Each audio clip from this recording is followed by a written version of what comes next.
Your Honor? Sure. Thank you.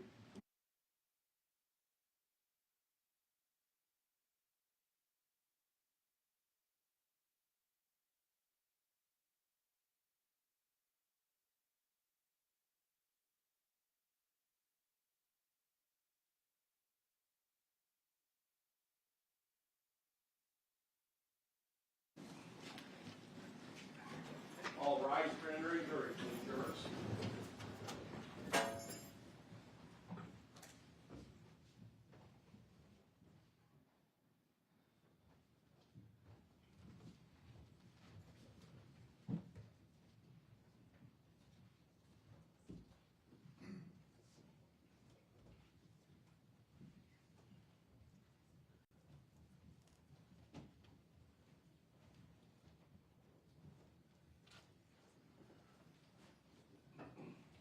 Good morning, ladies and gentlemen. Does the state stipulate to the presence of the panel? Yes, Your Honor. And the defense? Yes, Your Honor. Okay, at this time, ladies and gentlemen, I am going to instruct you on the law.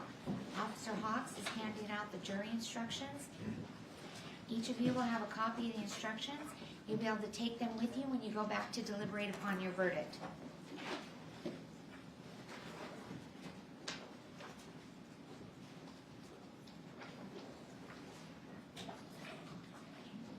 It is now my duty as judge to instruct you in the law that applies to this case. It is your duty as jurors to follow these instructions and to apply the rules of law to the facts as you find them from the evidence.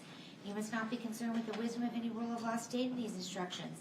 Regardless of any opinion you may have as to what the law ought to be, it would be a violation of your oath to base a verdict upon any other view of the law than that given in the instructions of the court.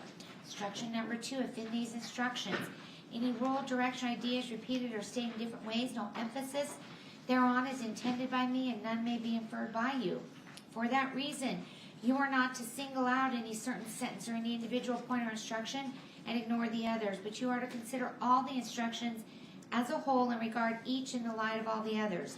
The order in which the instructions are given has no significance as to their relative importance. Number 3, an indictment is but a formal method of accusing a person of a crime and is not of itself any evidence of his guilt.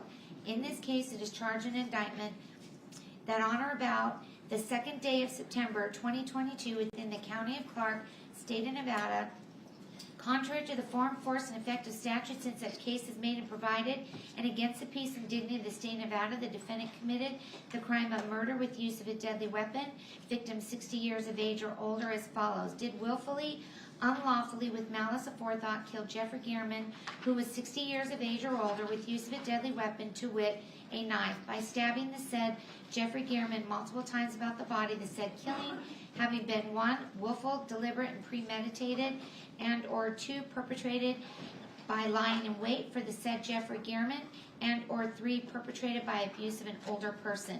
It is the duty of the jury to apply the rules of law contained in these instructions to the facts of the case and determine whether or not the defendant is guilty of the offense charged. Number 4, murder is the unlawful killing of a human being with malice aforethought, either express or implied. The unlawful killing may be effected by any of the various means by which death may be occasioned. Number 5, malice aforethought means the intentional doing of a wrongful act without legal cause or excuse, or what the law considers adequate provocation. The condition of mind described as malice aforethought may arise from anger, hatred, revenge, or from particular ill will, spite, or grudge toward the person killed. It may also arise from an unjustifiable or unlawful motive or purpose to injure another, proceeding from a heart fatally bent on mischief, or with reckless disregard of consequences in social duty. Malice aforethought does not imply deliberation or the lapse of any considerable time between the malicious intention to injure another and the actual execution of the intent, but denotes an unlawful purpose and design as opposed to accident and mischance. Number 6, express malice is that deliberate intention unlawfully to take away the life of a human being which is manifested by external circumstances capable of proof. Malice may be implied when no considerable provocation appears, or when all of the circumstances of the killing show an abandoned and malignant heart. Number 7, the indictment alleges alternative theories of murder of the first degree, as allowed by law. In addition to willful, deliberate, premeditated murder, the indictment alleges the defendant committed the murder by means of lying in wait and or by abuse of an older person. Number 8, one theory of murder of the first degree is murder which is perpetrated by means of any kind of willful, deliberate, and premeditated killing. All three elements, willfulness, deliberation, and premeditation, must be proven beyond a reasonable doubt before an accused can be convicted of first-degree murder under the theory of liability. Number 9, willfulness is the intention to kill. There need be no appreciable space of time between formation of the intent to kill and the act of killing. Number 10, deliberation is the process of determining upon a course of action to kill as a result of thought, including weighing the reasons for and against the action and considering the consequences of the actions. A deliberate determination may be arrived at in a short period of time, but in all cases, the determination must not be formed in passion, or if formed in passion, it must be carried out after there has been time for the passion to subside and deliberation to occur. A mere unconsidered and rash impulse is not deliberate, even though it includes the intent to kill. Number 11, premeditation is a design, a determination to kill distinctly formed in the mind by the time of the killing. Premeditation need not be for a day, an hour, or even a minute. It may be as instantaneous as successive thoughts of the mind. For if the jury believes from the evidence that the act constituting the killing has been preceded by and has been the result of premeditation, no matter how rapidly the act follows the premeditation, it is premeditated. Number 12, the law does not undertake to measure in units of time the length of the period during which the thought must be pondered before it can ripen into an intent to kill which is truly deliberate and premeditated. The time will vary with different individuals and under varying circumstances. The true test is not the duration of time, but rather the extent of the reflection. A cold, calculated judgment and decision may be arrived at in a short period of time, but a mere unconsidered and rash impulse, even though it includes an intent to kill, is not deliberation and premeditation, as will fix an unlawful killing as murder of the first degree. Number 13, another theory of murder of the first degree is murder perpetrated by means of lying in wait. The elements necessary to constitute lying in wait are watching, waiting, and concealment from the person killed with the intention of inflicting serious bodily injury upon such person or of killing such person. Nothing requires that the lying in wait exist for or consume any particular period of time before the act which causes the death. It is only necessary that the act causing death be preceded by and the outgrowth of lying in wait. Where a killing is accomplished after lying in wait, the state is not required to prove premeditation or deliberation. The killing constitutes murder of the first degree so long as it was committed with malice, either express or implied. Number 14, another theory of murder of the first degree is a kind of murder which carries with it conclusive evidence of malice aforethought. One of these classes of murder is murder committed in the perpetration or attempted perpetration of abuse of an older person. Therefore, a killing which is committed in the perpetration or attempted perpetration of abuse of an older person is deemed to be murder of the first degree, whether the killing was intentional or unintentional or accidental. This is called the felony murder rule. The intent to perpetrate or attempt to perpetrate abuse of an older person must be proven beyond a reasonable doubt. Number 15, any person who abuses an older person is guilty of abuse of an older person. Abuse means willfully causing unjustifiably pain or injury or mental suffering to an older person. An older person is defined in Nevada as 60 years of age or older. Number 16, although your verdict must be unanimous as to the charge, you do not have to agree on the theory of guilt or liability. Therefore, even if you cannot agree on whether the facts establish the defendant is guilty of willful, deliberate, and premeditated murder, murder by means of lying in wait, or felony murder by means of abuse of an older person, so long as all of you agree that the evidence establishes the defendant's guilt of murder in the first degree, your verdict shall be murder of the first degree. Number 17, all murder which is not murder of the first degree is murder of the second degree. Murder of the second degree is murder with malice aforethought, without the admixture of premeditation and deliberation, nor by means of lying in wait or by means of elder abuse.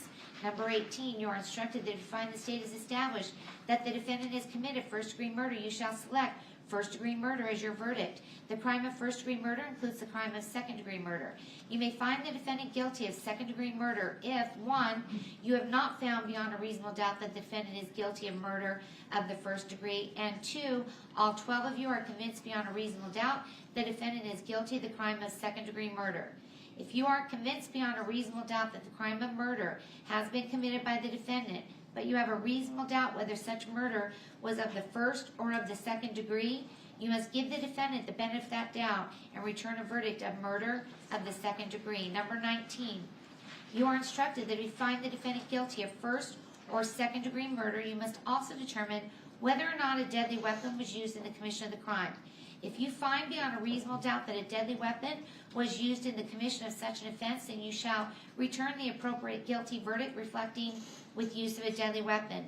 If, however, you find that a deadly weapon was not used in the commission of such an offense, but you find that it was committed, then you shall return the appropriate guilty verdict reflecting that a deadly weapon was not used. Number 20, deadly weapon means any instrument which, if used in the ordinary manner contemplated by its design and construction, will or is likely to cause substantial bodily harm or death, or any weapon, device, instrument, material, or substance which, under the circumstances in which it is used, attempted to be used, or threatened to be used, is readily capable of causing substantial bodily harm or death. 21. The state is not required to have recovered the deadly weapon used in an alleged crime or to produce the deadly weapon in court at trial to establish that a deadly weapon was used in the commission of the crime. Number 22, in arriving at your verdict in this case as to whether the defendant is guilty or not guilty, the subject of penalty or punishment is not to be discussed or considered by you and should in no way influence your verdict. If your verdict is murder of the first degree, you will, at a later hearing, determine the issue of penalty or punishment. Number 23, to constitute the crime charged, it must exist a union or joint operation of an act forbidden by law and an intent to do the act. The intent with which an act is done is shown by the facts and circumstances surrounding the case.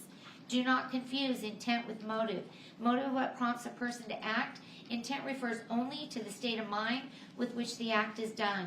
Motive is not an element of the crime charged, and the state is not required to prove a motive on the part of the defendant in order to convict. However, you may consider evidence of motive or lack of motive as a circumstance in the case. Number 24, the defendant is presumed innocent until the contrary is proved. This presumption places upon the state of Nevada the burden of proving beyond a reasonable doubt every element of the crime charged and that the defendant is the person who committed the offense. A reasonable doubt is one based on reason.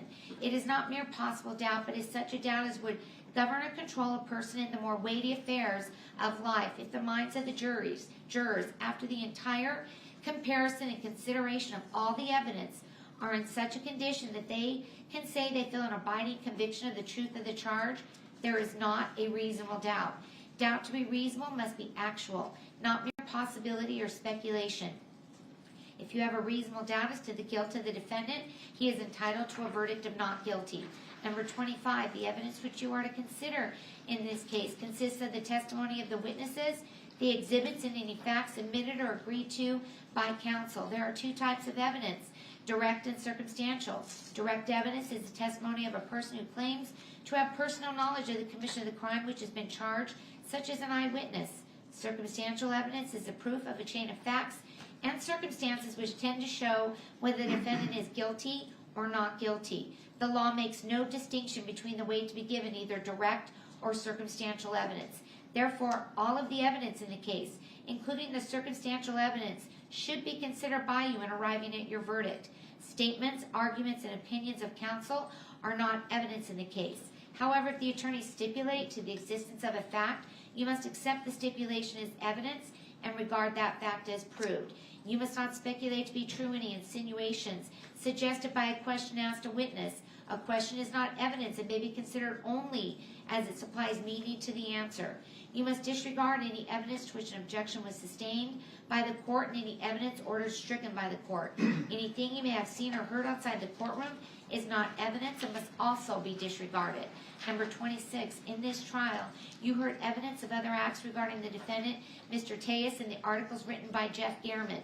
You are not to conclude from this evidence the defendant is a person of bad character or is predisposed to commit crimes. Number 27, the credibility or believability of a witness should be determined by their manner upon the stand, their relationship to the parties, their fears, motives, interests, or feelings, their opportunity to have observed the matter to which they testified, the reasonableness of their statements, and the strength or weakness of their recollections. If you believe a witness has lied about any material fact in the case, you may disregard the entire testimony of that witness or any portion of their testimony which is not proved by other evidence. Number 28, witnesses who have special knowledge, skill, experience, training, or education in a particular subject have testified to certain opinions. This type of witness is referred to as an expert witness.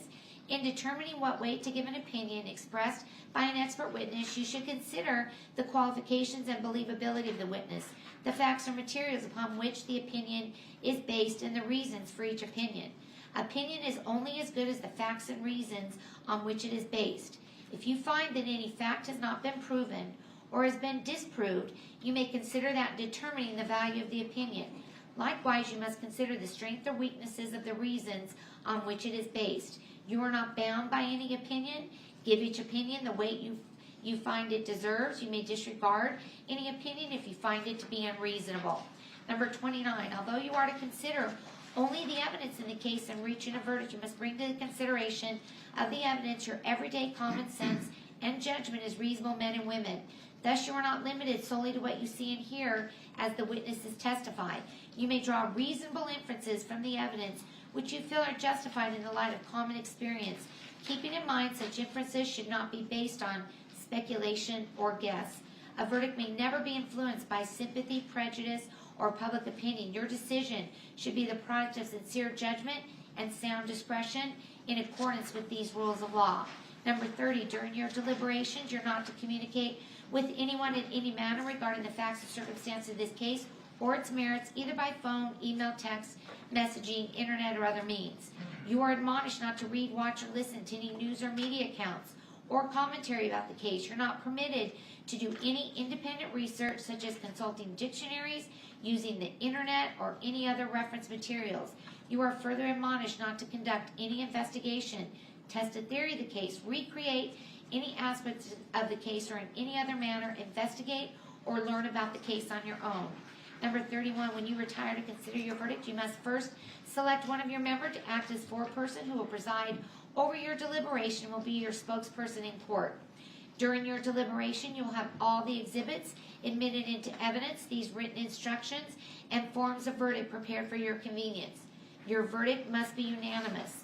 As soon as you agree upon a verdict, the foreperson shall sign and date the verdict form and return with it to this room. Number 32.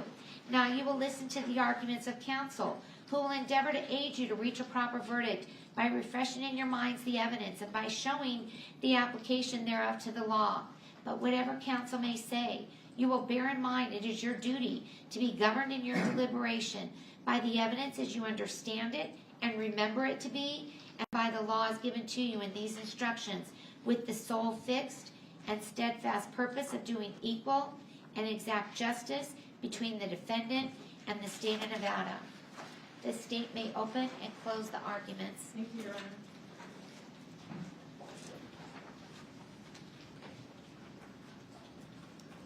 Morning. By June of 2022, Jeff Gman had caused a lot of problems for the public administrator, Robert Tellis. He had written articles accusing Mr. Tellis of an inappropriate relationship. He had written that he was bullying in the office and had created a hostile environment in the public administrator's office. He had written an article saying that the management of Mr. Tellis was so bad that the county had to bring in a private consultant in order to assist with the management of an 8-person office. After Mr. Gman wrote those articles, Mr. Tellis lost his primary race and would not be the public administrator after that. And not just that he lost the race, he lost the race to a rival within the public administrator's office itself. And from the text messages of Mr. Tellis, we learned that this was deeply, deeply troubling for him. He wrote to Mr. Gman, "I don't know what to say. I told you how much this all impacted me. You heard from employees who are being harassed by these people, provided you, I think this is a typo, proof that I was doing my best to actually smooth things over. I had to make hard decisions. Still, you wrote an article that makes it sound like I'm the guilty one. That wasn't fair or balanced. He told Mr. Gman, I'm distraught right now. Clearly, there are typos in my message. He told Mr. Gman that he was adding to the pressure of his life. I've done so much for that office. I've told you that I've been followed and that I caught Rita following me. You decided to take it on her word that she wasn't. However, clearly she was. It seems to me that you valued sensationalism or the value of a potential takedown than actually telling the truth. Thank you for helping him drop more pressure on my life. Now, Mr. Gman's response was a response that you'd get probably from many reporters. He says, sorry you feel that way. My editors and I feel the story is fair and balanced. Mr. Tellis's response, I don't know that you could truly feel that. You have concrete proof I provided you of what is really going on. You acknowledge much of it. You mention none of it. If telling yourself that you were fair helps you sleep at night while you're trying to destroy good people, that's your prerogative. And Mr. Tellis does attempt to fight back from these articles. On his campaign website, he posts this letter discrediting the paper and discrediting the allegations in those articles written by Mr. Gman. He goes on Twitter and he accuses Mr. Gman of being a bully. He says Mr. Gman had threatened him. He told other people on social media in this first screenshot that because of those articles, I had to increase my medication to cope with it all. He tells someone who reposted the article or sent it that he was deeply disappointed that they had done that. And he's generally following the fallout of those articles on social media. But the reality is he lost that primary election after those articles were written, and he attributed it to the articles written by Jeff Gman. He told his best employee, Nicole Lofton, unfortunately, too many people bought the lies. He told his best employee, Nicole Lofton, I'm so sorry. I'm devastated that everything we worked for is going to be done. I hate them and what they did. And after all that happened and losing the primary, his concern was that another article might be coming. He explains, I'm going to pull the trigger on the supervisory changes. I'm going to go with the original plan. I think if I do any more than that, they will say I'm interfering with operations. And then he added, she is probably trying to get fodder to pass to the reporter. And he sent another text after that there's more garbage being gathered for a news article. And Mr. Tellis testified to you that after the primary took place, he actually half-drafted, he didn't file it, a lawsuit where he was going to sue his rival, Rita Reed, and he was going to insinuate in that lawsuit, coincidentally, that there was a conspiracy that caused his problems in the election. If you look at point 21, he wrote, upon information and belief, several employees conspired to make false allegations of mistreatment by Mr. Tellis.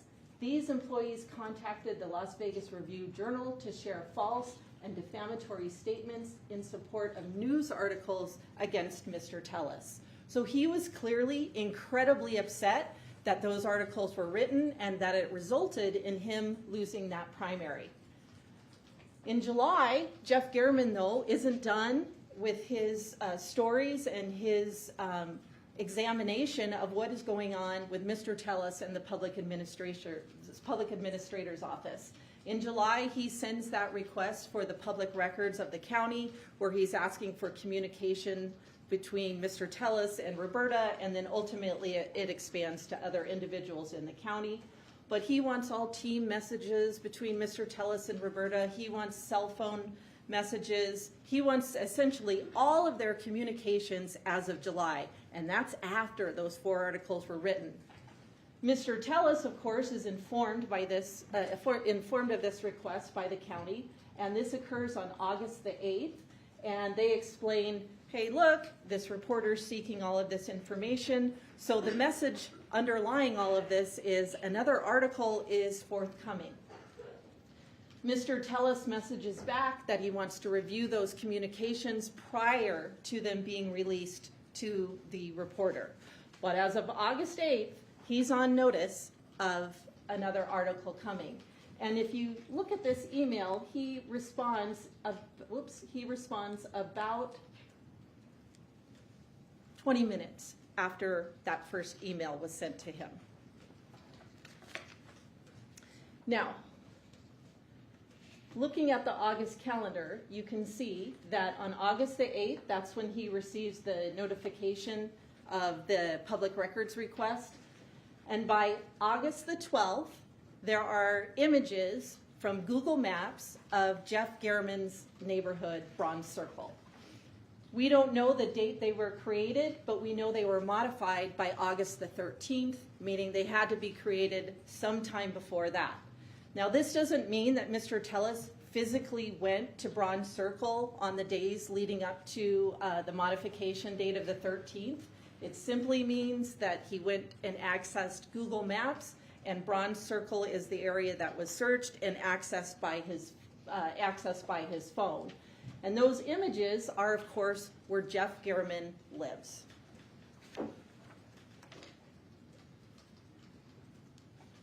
Now, the next date to keep in mind in our series of events in August of 22 is August the 15th.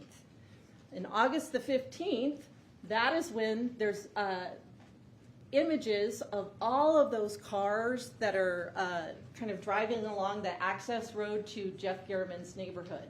Now, once again, we have a modification date. That doesn't mean that the images were all taken on the 15th, but they had to exist before the 15th to be modified on that date. And if you recall, Detective Gaddis figured out where this was, and it's right off of Mr. German's neighborhood.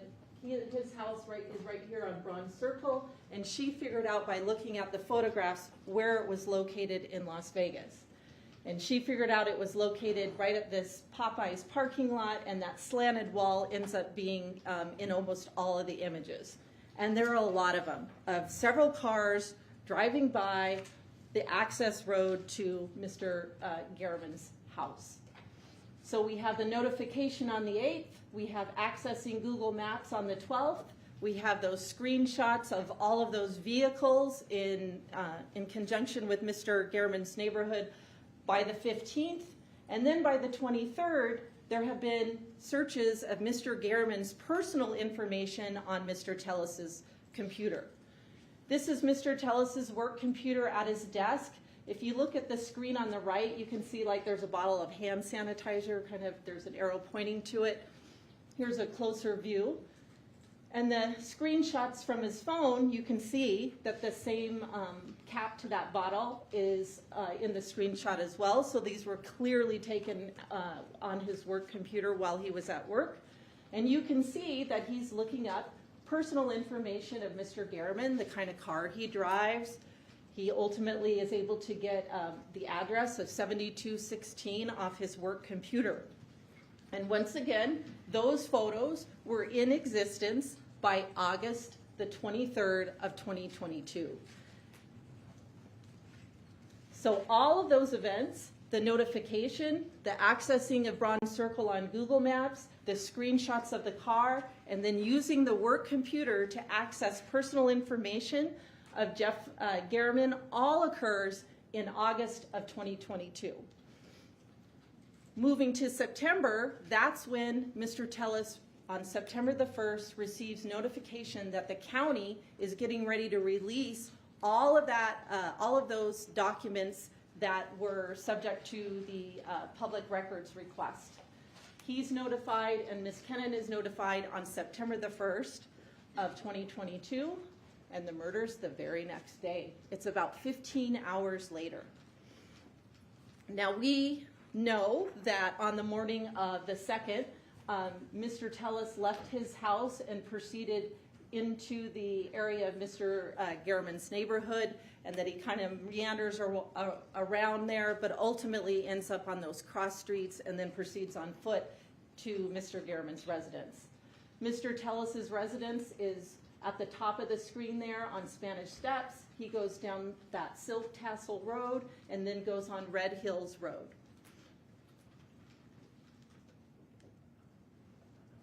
And he leaves at 9:12 in the morning. Now, eventually, he's in the area of Rock Springs Drive, which is near Mr. Garriman's neighborhood. The time on that video is incorrect. It says 9:42 a.m. But you heard from Detective Mogg that the corrected time for that particular camera is 10:26. So he's in the area of Mr. Garriman's neighborhood at about 10:26 a.m. in the morning. What's the next thing that happens? Well, you know that this is Mrs. Tellis's Apple Watch, and she sends that message to Mr. Tellis at 10:35 a.m. You can kind of see it says Friday 10:35 a.m. And the message is, where are you? Well, he's sitting in Mr. Garriman's neighborhood, so he's not answering this text message. That text message goes unanswered. Mr. Tellis at 10:40 a.m. is now on Wintergreen Drive, which is the cross street to Bronze Circle. He's on Wintergreen Drive at about 11 a.m., and the murder itself takes place at about 11:18 a.m. Then Mr. Tellis is back at his own neighborhood by 11:51 a.m. And this is video from that Piggott Elementary School, which Detective Mogg indicated that that timestamp is correct. And what does he do? He gets back at 11:51 a.m., and then he's able to get his BMW and proceed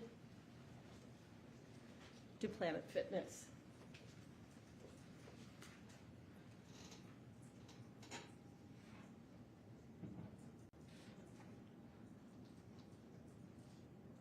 So there's his BMW leaving. It's 12:03, and then you know from Detective Gaddis's testimony that it's about a 4 to 6 minute drive. He's able to be at Planet Fitness by 12:09. So by 9/3, which is now the day after the murder, it has been reported that Jeff Garriman has been murdered. And then Roberta, who's working, has heard about the murder, and she's starting to get concerned. She tells Mr. Tellis, I'm working tomorrow now. I don't want to be in the office alone. I'd rather be with the crazy women than alone right now. She's concerned about Mr. Garriman getting murdered, and she's scared about being in the office alone. By September 5th and 6th, the Las Vegas Metropolitan Police Department has released images of the assailant and also of the Yukon itself.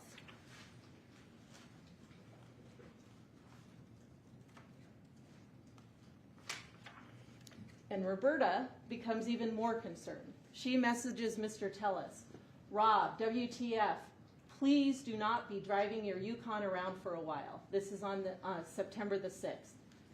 He answers, whoa, that's crazy.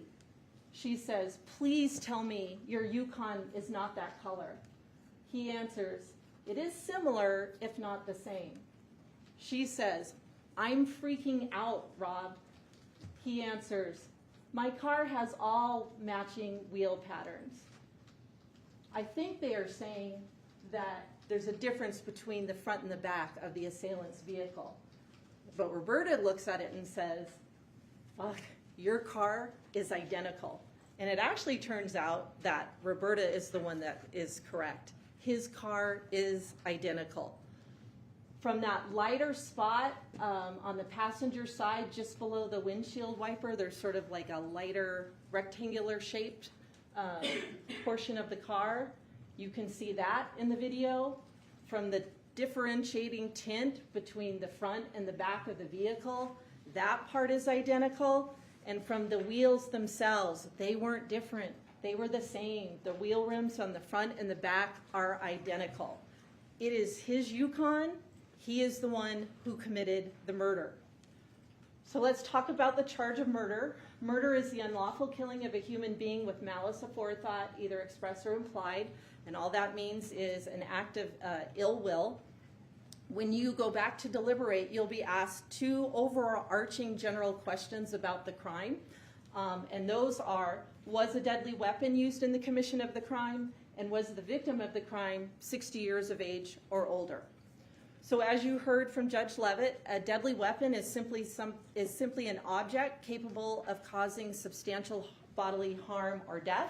We obviously have that in this case. The knife wounds inflicted on Mr. Gman were definitely not caused by human hands, and they were capable of causing substantial bodily harm or death, because that's ultimately what happened. You may be asking, well, where is it? Like that knife didn't come to court. But the instructions tell you that the state is not required to have recovered a deadly weapon used in an alleged crime or to produce it at trial. You just have to be able to gather from the evidence that a deadly weapon was used. Obviously, the injuries of Mr. Gman indicate that this was not caused by human hands. A deadly weapon was used to accomplish his murder. So that overarching question about the crime is probably an easy one to answer. Probably the easiest one after that is, was Mr. Gman over 60 years old at the time the crime occurred? And he was 69 years old at the time it occurred. So let's talk about first-degree murder. As Judge Levitt explained to you, there are three theories, three pathways that you can reach a verdict of first-degree murder. The first one is a willful, deliberate, and premeditated murder. The second one is murder perpetrated by means of lying in wait. And the third one is murder perpetrated during the course of elder abuse. Now, the first form of first-degree murder is probably the one you're the most familiar with, and that is a murder that is willful, deliberate, and premeditated. And you'd have to find all of those elements in order to find Mr. Tellis guilty under that theory of first-degree murder. So let's talk about what each of these mean. Willfulness is very simple. It's simply an intent to kill. Do your actions demonstrate an intent to kill?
So this part of the video takes about 2 minutes. The entire time of that 2 minutes, Mr. Tellis is attacking Mr. Gman with a weapon. So that demonstrates an intent to kill. He's stabbing him repeatedly. Mr. Gman is clearly trying to fight back, but Mr. Tellis doesn't stop. It keeps going and going and going. And it's kind of a long time to be inflicting injuries on another individual. He finally walks out on the side.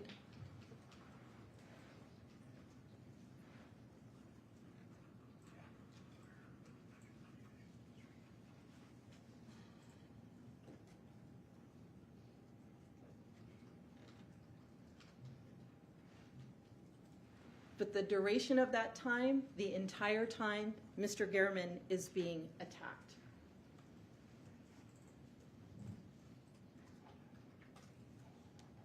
So let's talk about deliberation, which is the second element. Deliberation is determining upon a course of action to kill as a result of thought, including weighing the reasons for and against the action. Well, what do we know about Mr. Tellis's actions prior to the murder? Well, we know back in August, when he got notification that another story was likely coming, he kind of goes into research mode on Mr. Gman, where he's located, what kind of car he might be driving, searches on his computer. All of that demonstrates deliberation.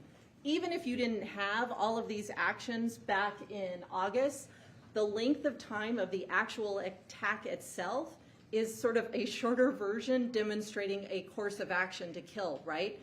In the course of 2 minutes, you were stabbing someone multiple times, you could change your mind, but he doesn't do that. He keeps going and going and going, not even withstanding all this pre-planning. Now, premeditation is the last element of that first theory of first-degree murder, and that is simply a decision to kill before you do it. Before you came in and sat as jurors, you may have thought that premeditation is always a case of pre-planning and months in advance and that sort of thing.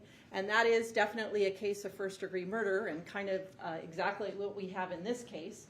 But you're told by the instruction that premeditation need not be for a day, an hour, or even a minute. It can be as instantaneous as successive thoughts of the mind. So what that instruction tells you is, in the law of Nevada, for premeditation, if I make a decision to kill you and I do it a month from now, that's premeditation. If I make a decision to kill and I do it a week from now, that's premeditation. If I do it an hour later, it's premeditation. If I do it a minute later, it's premeditation. If I do it a second later, it's still premeditation. And you have a video of the attack on Mr. Gman, and clearly there's a decision made to kill him. But beyond that, you also know that Mr. Tellis took the step of leaving his phone at home prior to the murder. That's indication of premeditation and planning. You know that he bothered to disguise himself by wearing the hat and the orange outfit. That shows premeditation, a decision to kill. And you also know, most of all, that he brought a weapon over to Mr. Gman's house, and that shows premeditation as well. So that theory of first-degree murder has been established in this case. Let's talk about the second theory of first-degree murder, which is murder perpetrated by means of lying in wait. And the instructions explain what that is. Another theory of first-degree murder is murder perpetrated by means of lying in wait. And what that is kind of taking on a place of concealment in order to inflict injury or death upon another person. It's sort of the second paragraph. It says, watching, waiting, and concealment from the person killed with the intention of inflicting serious bodily harm upon, or serious bodily injury upon such person, or of killing such a person. And in this case, you actually see the actions of Mr. Tellis literally lying in wait.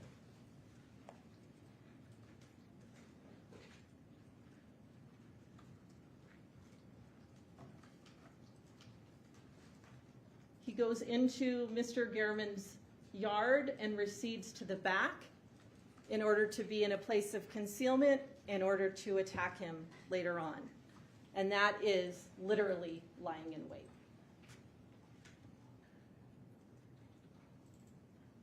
So that theory of first-degree murder is established as well. The third theory of first-degree murder is murder occurring during the perpetration of abuse of an older person. And this is kind of like child abuse, where if you abuse a child and a child happens to die in the course of abuse, it's automatically first-degree murder. The same is true for individuals who are over 60. If you abuse an older person and they die during the course of that abuse, that is an automatic case of first-degree murder. And it's sort of a policy judgment to protect vulnerable members of our society. The instructions tell you another theory of first-degree murder is a kind of murder which carries with it conclusive evidence of malice aforethought. One of these classes of murder is murder committed in the perpetration or attempted perpetration of abuse of an older person. Therefore, a killing which is committed in the perpetration or attempted perpetration of an older person is deemed to be murder of the first degree, whether the killing was intentional, unintentional, or accidental. We have that in this case. Mr. Gman was over 60 years old, so by abusing him and causing his death, it is automatically another theory of first-degree murder.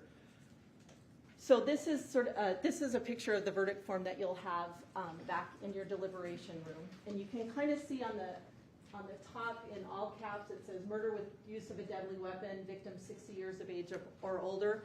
That was those very first two questions I discussed with you at the beginning of the closing that you would answer as jurors. And then as a jury, you should ask about the individual theories of first-degree murder and vote on them. So you have to vote if all 12 of you think that this was a willful, deliberate, and premeditated murder. Do all 12 of you find that it was perpetrated by means of lying in wait? Do all 12 of you agree that it was perpetrated in the course of abuse of an older person? If you find all of those, then you mark those boxes. If you are in disagreement, say only 3 of you think it was willful, deliberate, and premeditated, or some combination, you have to take a vote to decide if all of you believe that it's first-degree murder under some theory. And if it is, you mark that last box and say, we don't find unanimously under any of those 3 theories, but all of us agree, 12 of us agree that it's some form of first-degree murder. The law tells you, although your verdict must be unanimous as to charge, you do not have to agree on a theory of guilt or liability. So if all 12 of you agree one form of first-degree murder, then you mark that last box. But it's the state's position that all 3 of those theories, willful, deliberate, premeditated, lying in wait, and elder abuse, clearly apply in this case. And really, Mr. Tellis isn't disagreeing that this is a case of first-degree murder. He's just saying that it was a Compass Realty assassin who did it. Now here we see Mr. Tellis leaving his house at about 9:12 a.m.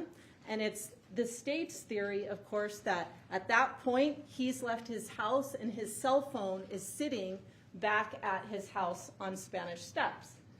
The state's theory is that Mr. Tellis leaves his residence, leaves the phone at the residence, and is proceeding to Mr. Gman's residence. And as we've discussed, the Yukon is seen at Rock Springs at about 10:26 a.m. Here's 2 different images of it. Meanwhile, Mr. Tellis's cell phone, which is sitting back at Spanish Steps, is getting some incoming messages. There's an incoming and unanswered message at about 9:44 a.m. about a work case. There's an incoming and unanswered message at about 10:16 about another case at his work. There's an incoming unanswered message from his wife saying, "Where are you?" at 10:36 a.m. Now you'd think, given that some of the allegations in the articles, this might be one he'd answer pretty quickly. There's an unanswered incoming call from his wife at 10:43 a.m. that doesn't get answered by him. And there's another incoming call that occurs at 11:16 a.m. Meanwhile, he is at Mr. Gman's house. So ask yourself this.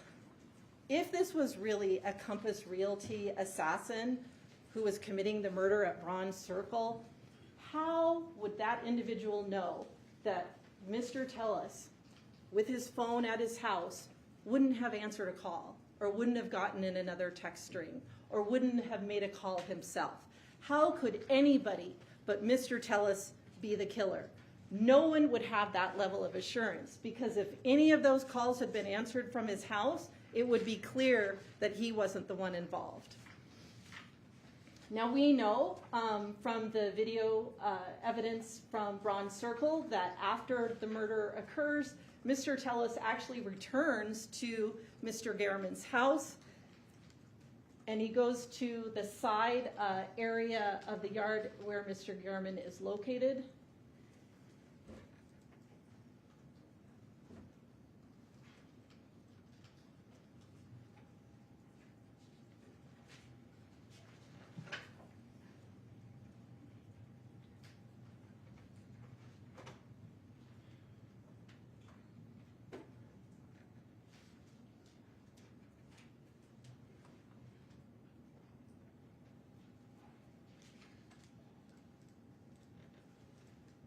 and then he returns back to the Yukon.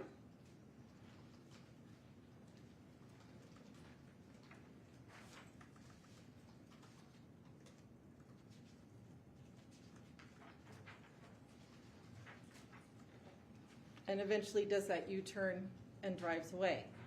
But if you're wondering why there isn't blood in the Yukon, he had to walk all the way out of that crime scene, and anything that had been deposited on his shoes would have come off in the rocks. Besides that, the crime scene itself is not drenched in blood on the ground. These are Mr. Gehrman's shoes. There is some blood on them, but they're not exactly drenched, and he's the victim. So after Mr. Tellis leaves Bronze Circle for the second time, he goes east, he goes on Wintergreen, he goes on Washington, he goes on Rampart, he goes on Apple, and he goes back to his neighborhood at 11:51, and then he leaves again to go to Planet Fitness at about 12:03.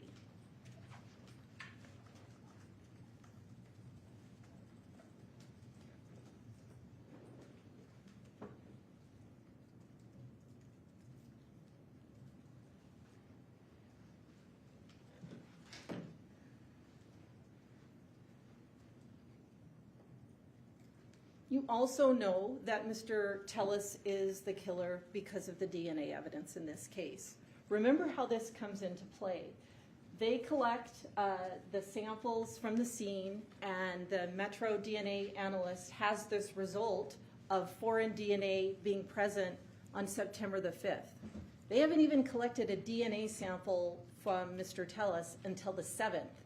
So it's not like Metro or Compass Realty has a sample of Mr. Tellis's DNA to come insert in this crime scene.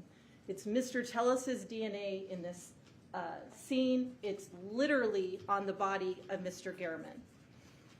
The items from the search warrant also tell you that Mr. Tellis is the person responsible for this crime. Those shoes that were found in the house, they weren't planted, they were hidden. They were cut up.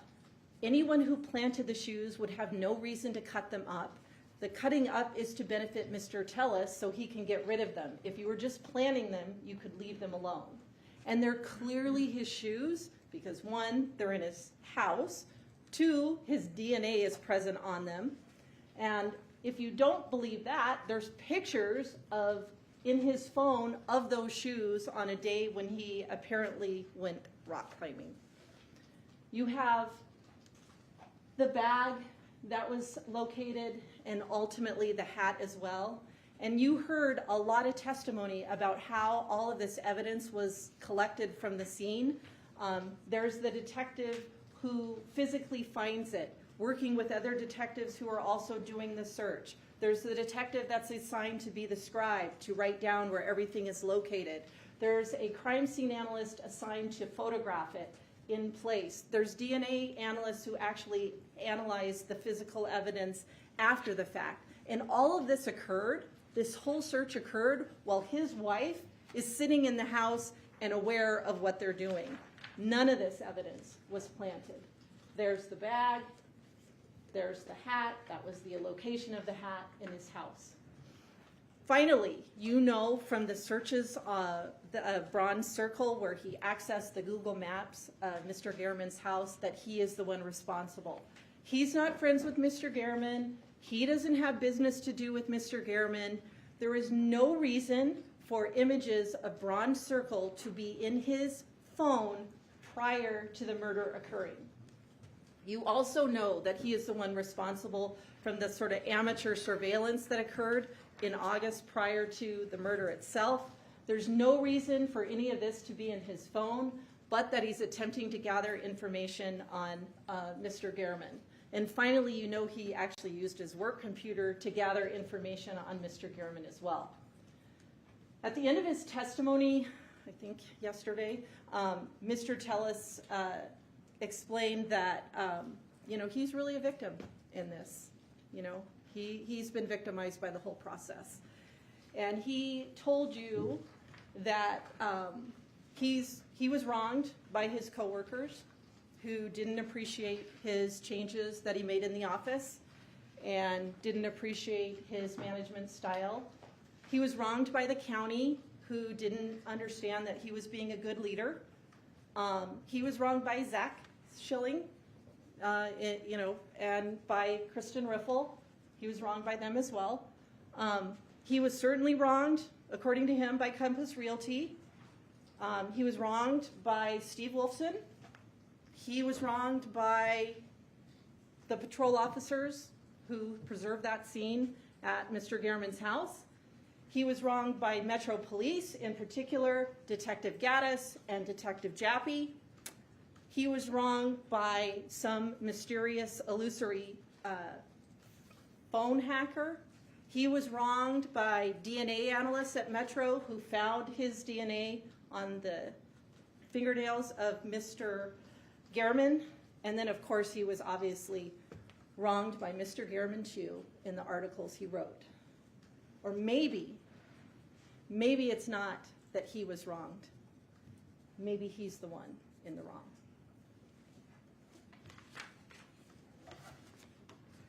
Thank you very much. At this time, we're going to take a 10-minute recess. During this recess, you're admonished not to discuss or communicate with anyone, including your fellow jurors, in any way regarding the case or its merits, either by voice, phone, email, text, internet, or other means of communication or social media, or read, watch, or listen to any news or media accounts or commentary, do research, consult dictionaries, the internet, or reference materials, do any investigation, test a theory, recreate any aspect of the case, or in any other way investigate or learn about the case on your own, or form or express any opinion regarding the case until it's finally submitted to you. We'll be in recess for 10 minutes. Thank you. All rise. The next speaker is adjourned.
evidence. Yes, Your Honor. Mr. Fastridge, you may begin your closing argument. Thank you.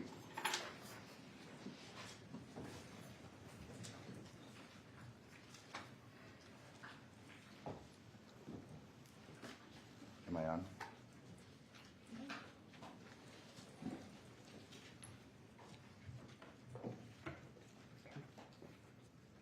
Proof beyond a reasonable doubt. It's the highest standard in this country. It's not presumption, preponderance of the evidence. It's not clear and convincing. It's proof beyond a reasonable doubt. This concept was borrowed from the Old English common law. Our founding fathers thought that it'd be better to it's better to let 10 guilty men go free than to wrongfully convict an innocent person. Additionally, I would submit to you that it reflects the reality that very few people have the resources, the means, the wherewithal to prove their innocence. You know, you heard testimony by narrative by the defendant, Mr. Tellis. Generally, you don't discuss a person being in custody, but he testified truthfully from the stand concerning his incarceration. He had testified that he'd been in custody for 2 years and that he wanted to tell you his story. Jury instruction numbers 27 discusses a witness's manner upon the stand. You and you alone are to judge every witness's credibility. In jury instruction number 3, it states that you are to apply the law to the facts. As we had stated at the beginning of this trial, you are the sole judges of the facts in this case. We had asked you at the beginning if you would keep an open mind, and we're certain that you have. This case is not about who called the most witnesses. The state did. This case is not about who had the most exhibits presented to you. The state did. We had asked you that at the close of evidence and at the end of this trial, if we were to sit at counsel table with Mr. Tellis and not ask a single question, not discuss a single document, not to submit a single document, if you had a doubt, and if it were a reasonable one, he'd be entitled to a verdict of not guilty. Let's talk for a minute what the state hasn't proven. And again, there is no burden whatsoever on that man. Jeff Gman DNA wasn't anywhere but at the scene of the crime. And this is significant because we heard a very able explanation of the state's evidence from their point of view. There was no blood or DNA evidence concerning Mr. Gman in Mr. Tellis' home, in or on his vehicles, in or on his clothing. None of that would implicate Mr. Tellis. There had been discussion on the state's closing wherein there was blood everywhere in the bronze circle address. Obviously, it was a stabbing. You can see through the exhibits that you will have with you in the jury room. There was blood everywhere, on the bushes, on the bird dish. Nowhere in Mr. Tellis' vehicle do we find blood. You recall the testimony, blood presumptive negative on both doors on the driver's side, the seat belt, the brake pedal, the gas pedal, the mat, nothing. There was no blood on his person, clothing, anything else. You didn't hear from any witnesses concerning any personal knowledge to contradict Mr. Tellis' version of the events for September 2nd. There was not a positive identification of the subject vehicle or Mr. Tellis at the scene. There's no evidence whatsoever of any gloves being recovered. And you've seen, and it's fairly clear from the video evidence that you've been presented, that assailant was wearing gloves. There was no recovery of a murder weapon.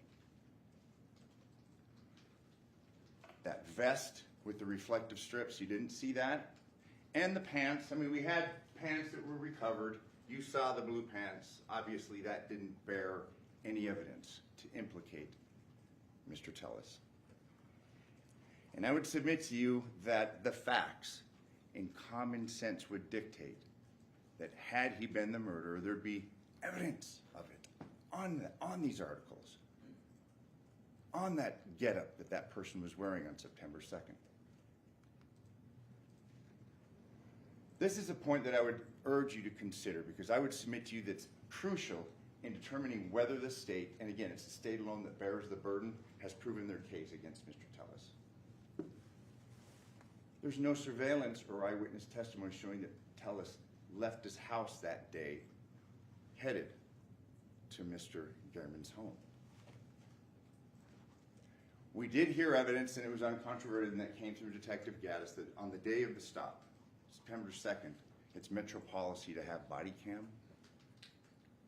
The officers that stopped him in relation to the warrant that was obtained with Mr. Jappie's, Detective Jappie's participation, it was issued at 2 a.m. on the 7th. The officers that stopped Mr. Tellis, the officers that detained Mr. Tellis, didn't have the body cam on, and that was requested multiple times. Ultimately, there was an order from Her Honor on July 18th of 2023, and after that order. And you recall going through the reports, the CAD reports, there was intervention, but again, that key piece of evidence was overwritten, it was destroyed. Again, is that indication of some wide-ranging conspiracy? And I'm not going to stand before you today and necessarily argue that there was. But what that shows is that Metro makes mistakes. Metro officers, Metro detectives are human. I mean, you think of the old proverbial idea of police officers, they're brass buttons, blue uniforms. They're human beings underneath their titles, underneath their uniforms, and they're just like all of us. They make mistakes. That shows you that mistakes are made on behalf of Metro. And the Las Vegas Metropolitan Police Department is not infallible. Let's talk about Robert Tellis's blood, or the lack thereof, at the scene of the murder. You had seen some pretty good videos capturing that person leaving Jeff Gman's house after the stabbing. I would submit to you that it's the state's argument that Mr. Tellis cut himself through that incident. You heard his testimony. You are the sole judges of the facts concerning that. What we do have, in addition to the state's video, is we have this assailant walking away from the 7217 Bronze Circle address. That finger was cut. That finger had been damaged by a knife or otherwise severely injured. Wouldn't there be blood? Wouldn't common sense dictate that there'd be blood in the bushes surrounding Jeff Gman's body, in the rocks which were recovered, in the sidewalk outside the house? Nothing.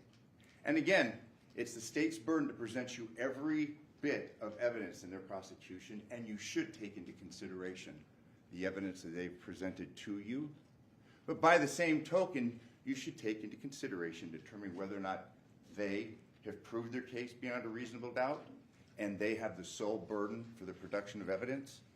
Ask yourselves what evidence is missing. Let's talk about Robert Tellis's body in relation to a struggle that the state would have you believe occurred between these two gentlemen. Recall the evidence that we had brought in during their presentation of evidence, and I believe a number of these pictures came through Detective Gaddis. And there's a lot. It's defense exhibits B through V. This is just kind of a capture of these photos, and there's a lot of them to evidence that there were no injuries to his body. Neck, front, and there's more, and we could stand here and click through each and every one, but we're not going to. You can look at them. You can ask yourselves, well, if there was this struggle, where are the markings? Where's the bruising? Where are the scratches? Defense exhibits B through V will demonstrate that there were no such injuries. Let's talk about the cell phone usage on 9/2/2022. You know, the state would have you believe that Mr. Tellis's lack of responses to junk messages mean that he was occupied with murder. And through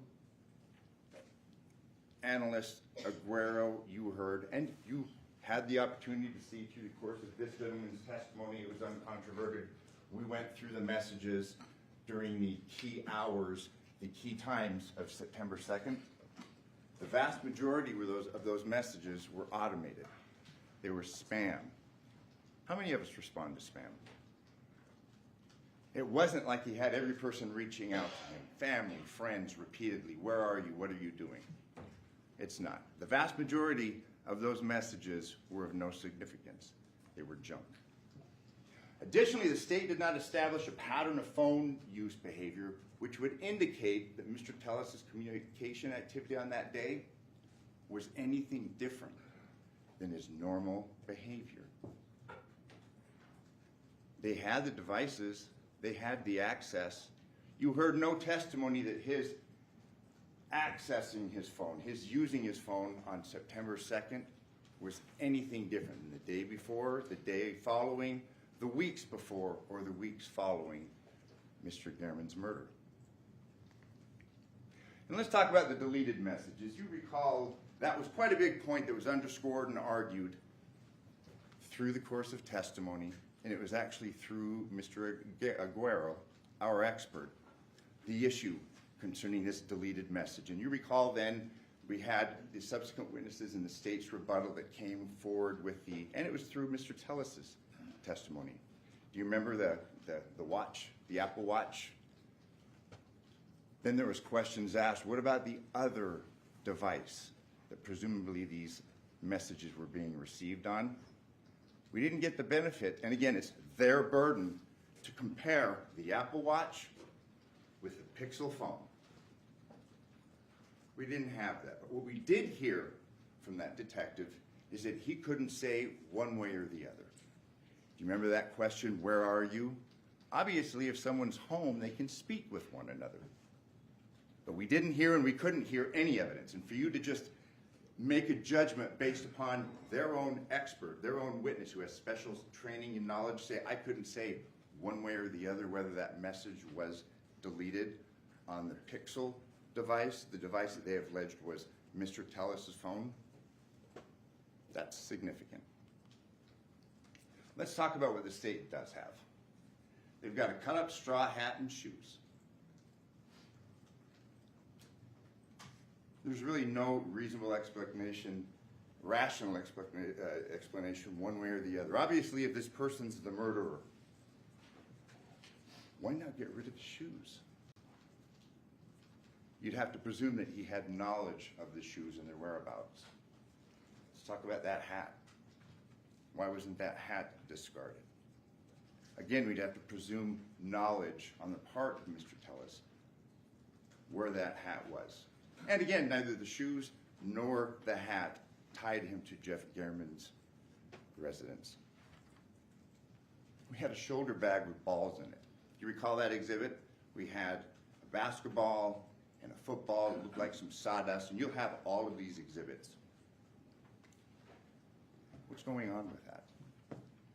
I guess you're to use your common sense, which is one of the latter instructions, and assume that this bag is somehow implicated in the murder of Jeff Gman. And then it winds up in a storage area in the family home with a basketball and a football and what I would submit to you looks like sawdust in the middle of it. The image artifacts from the cache of Robert Tellis's phone, as well as the vehicle and the address inquiries on Mr. Tellis's work computer, it was fairly clear through the course of the testimony that that work computer had access to the Google account that would presumably be accessed by his Pixel phone. If one has password to that, one can have access to the devices. Matt Havaness said that he could not say the date of the cached images on the files of Mr. Tellis' Google Pixel phone. We were shown a calendar. We were to draw inferences. We don't know specifically who accessed, who searched for those images, and we don't know when they were created.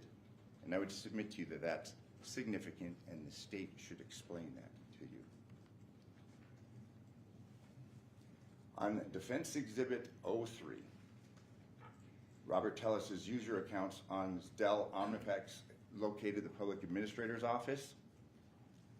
Again, this is the report. You have it. This is Mr. Aguero's summation of his analysis. Again, it shows that this Google account, where these damaging photos and images are shown, it's the same. It's the same account. It can be uploaded, accessed by both the cell phone and the work computer. Obviously, we know what was going on from the testimony of multiple witnesses, what was going on at the public administrator's office and the turmoil. I would submit that's something that you should consider and determine what the facts are and what the state has proven beyond a reasonable doubt. There is a positive DNA hit for Mr. Tellis related to Jeff German's fingernails. And you recall at the beginning of the state's presentation last week, you heard from the crime scene analysts, and I would submit to you that it was fairly clear that there was a little less than an airtight investigation because, after all, police officers, detectives, crime scene analysts make mistakes. Reference to the lab techs, Ms. Brown and Ms. Koljenovich, they were trainees at the time that they did this DNA collection and the processing for presumptive negative or presumptive positive blood evidence. This is significant. It was Claire Manning. She had testified, she was young, blonde. She had testified that she couldn't recall who bagged the hands. That was at the scene of the murder. You never heard testimony as to who initially bagged the hands of Jeff German's body. One would think, and common sense would dictate, that they'd be able to tell you that. They couldn't, not from a single witness.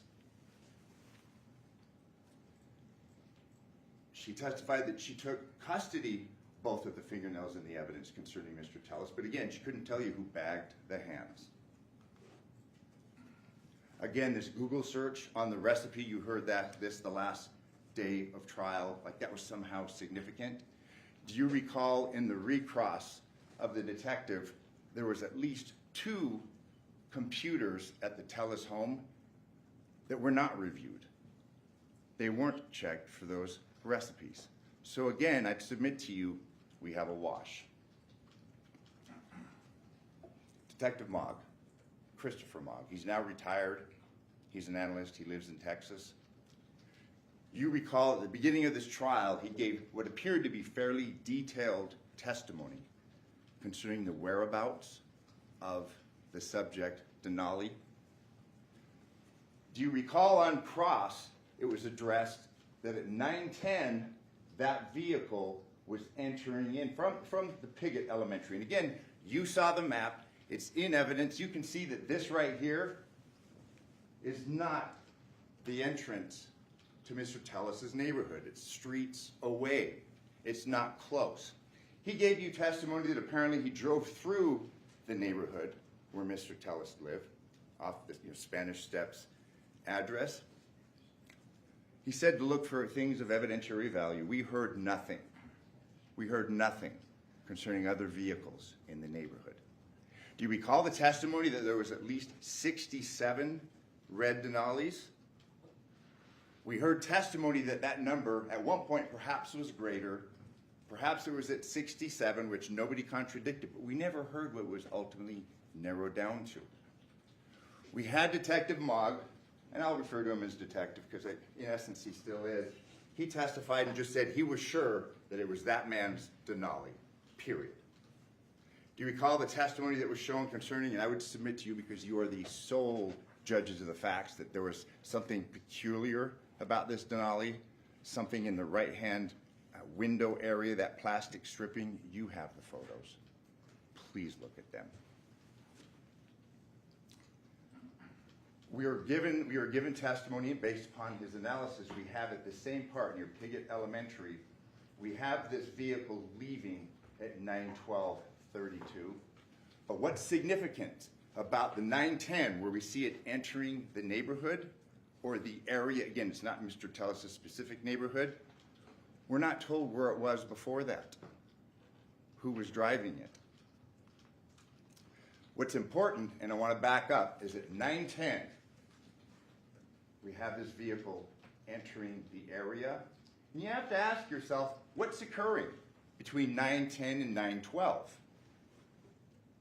If we're to take the state, based upon the evidence that they have presented, what went on during that 2 minutes and a few seconds?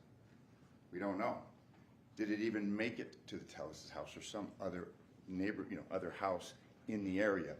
But as to the 9:10, it's important because it's the state's theory, and we heard it argued that Mr. Tellis left his phone. Well, we have, and this is Defense Exhibit A3, we have that phone receiving messages. Look at the times all throughout the morning.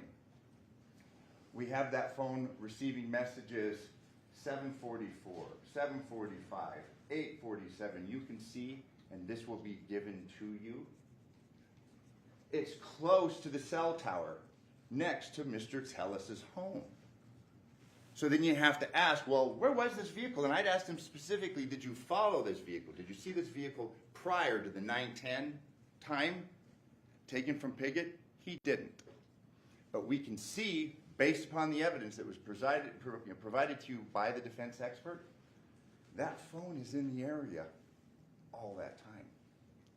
It's in the Spanish Steps area. So obviously the argument, and I would submit to you, common sense would dictate, well, if that is going to Mr. Tellis' home and it's not arriving in that area until 9:10, why do we have all of these other pings at all of these other times close to the home, if not at the home?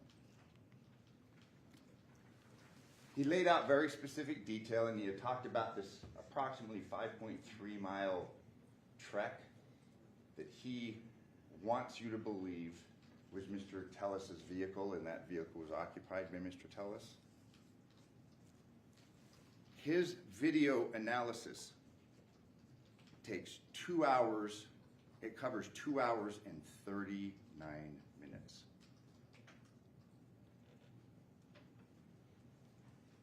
The state couldn't show you what happened during that 2 hour and 39-minute period. 5.3-mile trip to and from. They basically show you closed circuit TV coverage, which it wasn't. There was a lot of dark spots of the vehicle driving there. But then the vehicle driving back, and I won't say it was driving to and from Tellis' home because we have no evidence of that. We're to believe the state that there's no ring cameras in a fairly affluent neighborhood. I'd submit to you, does that make any sense? What we're going to ask you to look at, and please do, you've done a lot through the course of this trial. It's your duty to be here, and you have fulfilled that duty. You've taken notes. Through the very last witness, it's been apparent that you've been paying attention, that you've maintained an open mind. Oftentimes we suffer, especially law enforcement, from what's called confirmation bias. You reach a judgment, sometimes early on in the case, and you work backwards to confirm what the judgment that you've arrived at the beginning should be at the end. And I would submit to you that that's what happened. This was the 1405 wintergreen. As you recall, there was an issue concerning the timing. This was channel 3, all right? This is State's Exhibit 372. You have that. You'll be given a laptop. Look at this.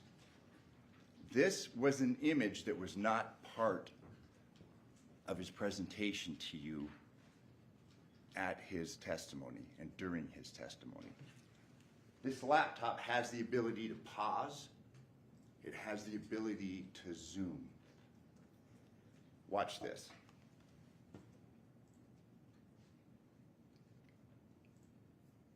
We're going to slow this down now.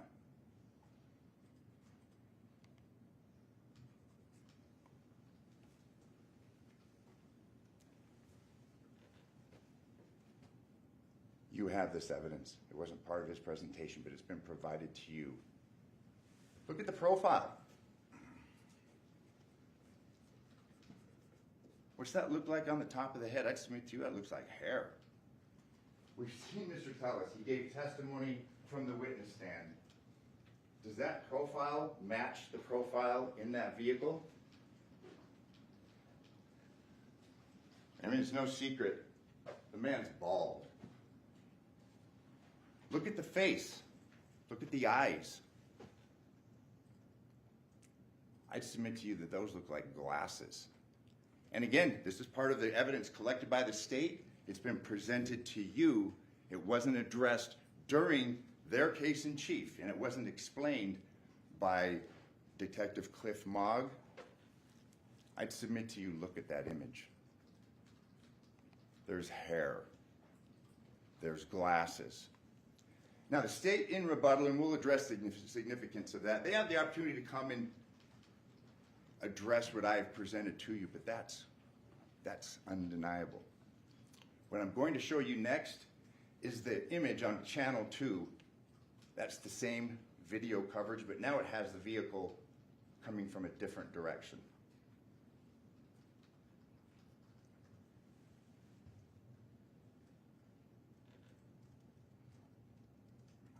It's parked. Do you remember the testimony from Mr. Martinez? I think it was John Martinez, of no significance. It was fairly unmemorable on that date. He said he saw the person. Nothing caught his attention because nothing was memorable. There's no talk of a disguise. Glasses, nothing. It's bland. Nothing was memorable. Take a look. Oh, hang on.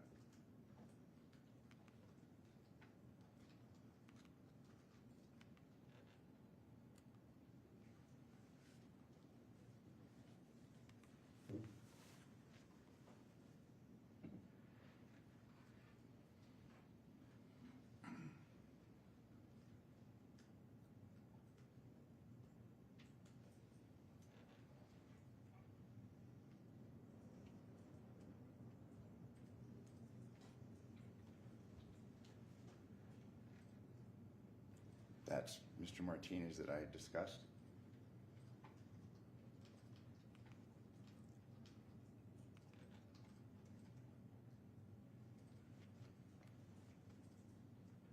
Look at this image.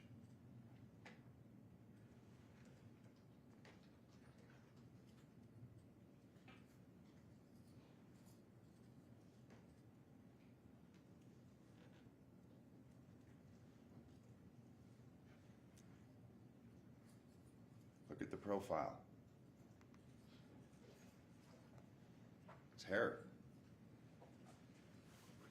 We have two captures from two different angles. The profile does not match the profile of Mr. Tellis. And they're consistent.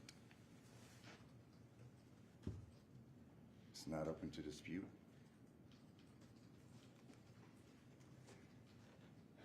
You know, you've heard testimony, and you heard it primarily through Mr. Tellis.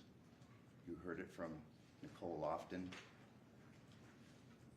Mr. Tellis was fairly concerned about the goings-on with Compass Realty in relation to errors, in relation to the trampling upon the legacy of errors by the mismanagement of the properties that were left through intestacy. I would submit to you that Detective Jappie inserted himself into the murder investigation. And again, I want to draw, a couple of arguments from this Compass Realty testimony. I mean, we know that Mr. Tellis was very concerned about Compass Realty.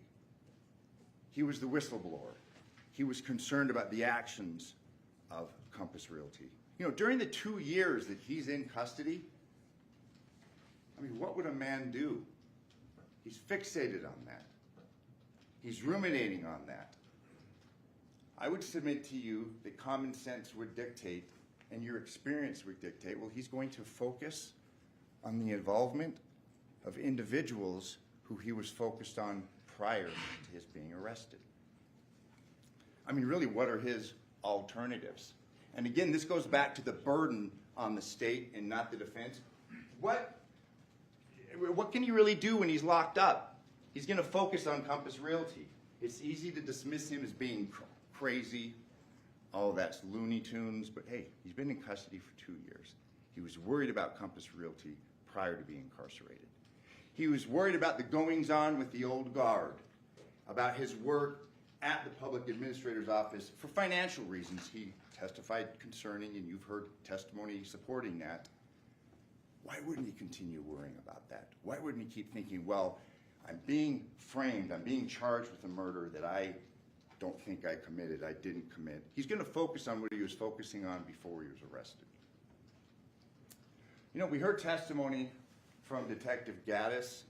Do you recall the exhibits, the information that was presented about the release on September 5th? The video release of that individual walking. They started getting tips. Do you recall the email that was in her 70-page officer's report where she had communicated with Detective Jappie predating that? The first communication that we have on record and that's referenced is September 4th. Detective Jappie, when asked, did you incriminate him? Did you give him, did you give her evidence implicating him in this crime? And he said, I gave her information. But then we heard from Detective Gaddis that she had a communication with him again on September 5th. And again, she was given motive. In Detective Jappie's mind, she was given motive to focus on that man and his alleged motive to kill Mr. Gman. So he wouldn't agree from the stand that he implicated Mr. Tellis, but to call a detective or to email a detective on September 4th, and then again on September 5th and say, look at this guy. He's got a motive to kill. How could it be anything but an implication? You heard crime scene investigator Baxter. Her testimony concerned the goings-on at the public administrator's office during the execution of a warrant on September 8th of 2022. Her testimony, and it was adopted by Detective Gaddis, she stated Mr. Jappie, she said Detective Jappie, was taking his own photos and collecting his own evidence during the search warrant at the public administrator's office on September 8th. And it wasn't a mistake, because it was asked to her on cross, and it was confirmed what she had said before you, the sole judge of the fact, by Detective Gaddis, the primary detective concerning this homicide investigation. We had heard testimony that Mr. Tellis, as a result of the warrant obtained by Detective Jappie on August 17th, 2022, that man was under surveillance. It appears until Detective Jappie inserted himself into this investigation, we had dual investigations, a short one and a much longer one concerning Robert Tellis. We know from Detective Jappie's testimony that he was exonerated. There wasn't this kickback scheme. He had been implicated by an agent who was a real estate agent who was a detective at the time. That provided to Detective Jappie in part the probable cause to get that warrant. So we have a member of Metro giving another member of Metro evidence, testimony, opinions about a kickback scheme implicating Robert Tellis. We also had heard through testimony that Compass had a direct line into the public administration office. And again, I discussed Mr. Tellis's being incarcerated because I would submit to you it's understandable why he believes there's this wide-reaching conspiracy. What other options does he have in his circumstances, under these circumstances? We do know that the District Attorney's Office refused to pursue action against Compass Realty, and again, I'd submit to you that that's significant.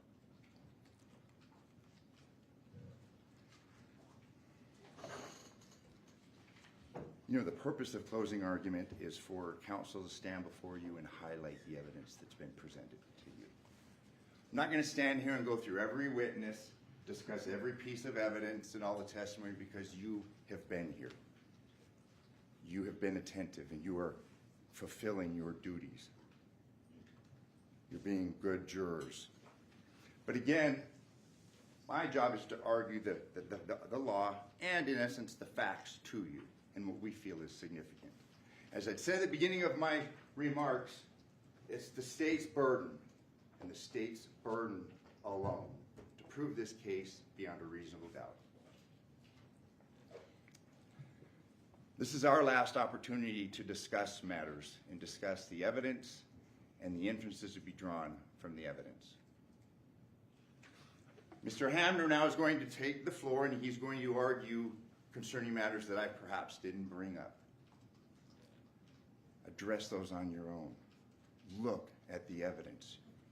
You've got over 36 exhibits that were marked and admitted through the defense in this case. Watch the videos. Look at the drive concerning those images of that gentleman with hair, which Mr. Tellis does not have. But since the state carries the burden and the state alone, they get the opportunity to get 2 bites of the proverbial apple. Mr. Hamner now can stand and argue why you should convict Mr. Tellis. And I'm going to ask you, with your open minds and your attentiveness, to address those concerns. And at the close of this process, you find Mr. Tellis not guilty. Thank you very much. Mr. Hamler, you may begin your rebuttal. Yeah, if I can just get a minute just to set up. Sure. Okay, thanks so much.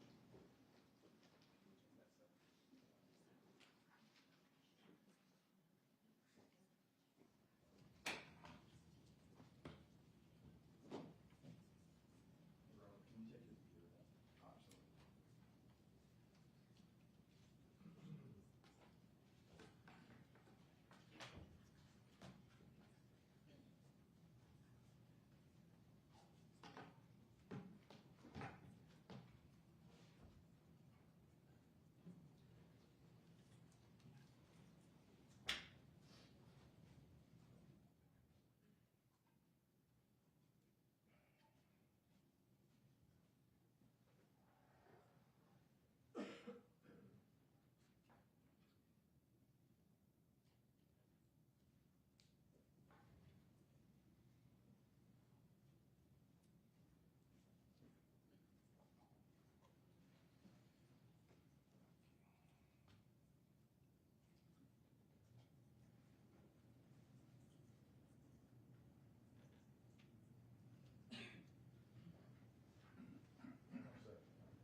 okay? All right. This is quite the setup.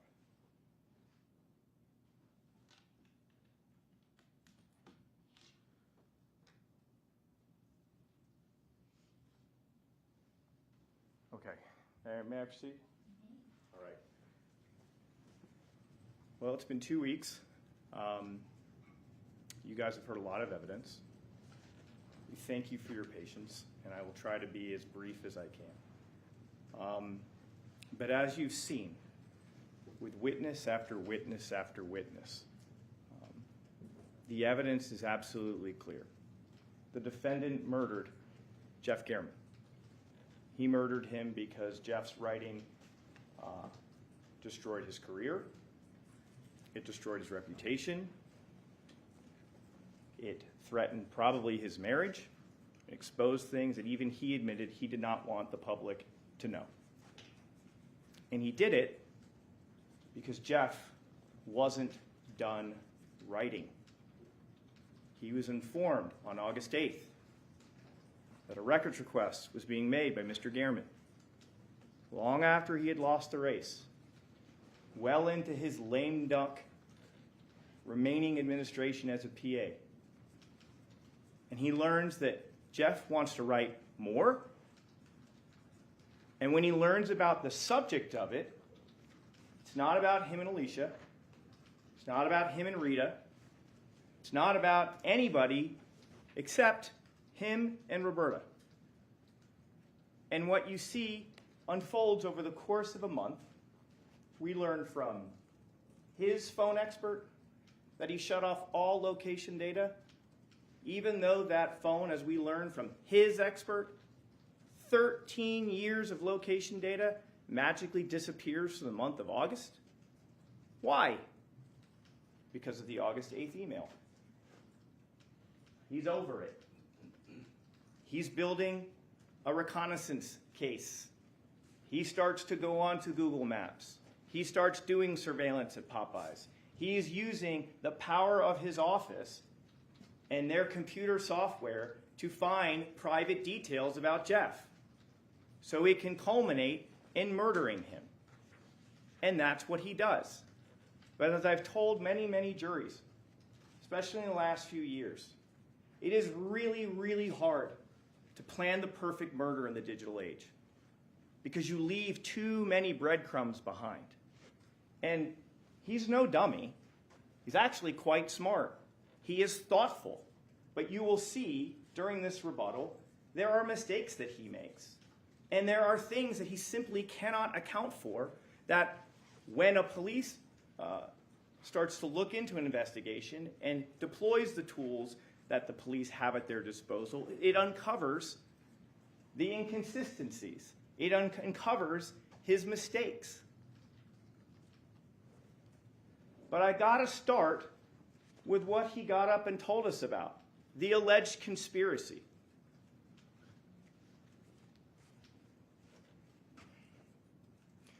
When Mr. Tellis got up here over the course of, I think it was 3 days and testified,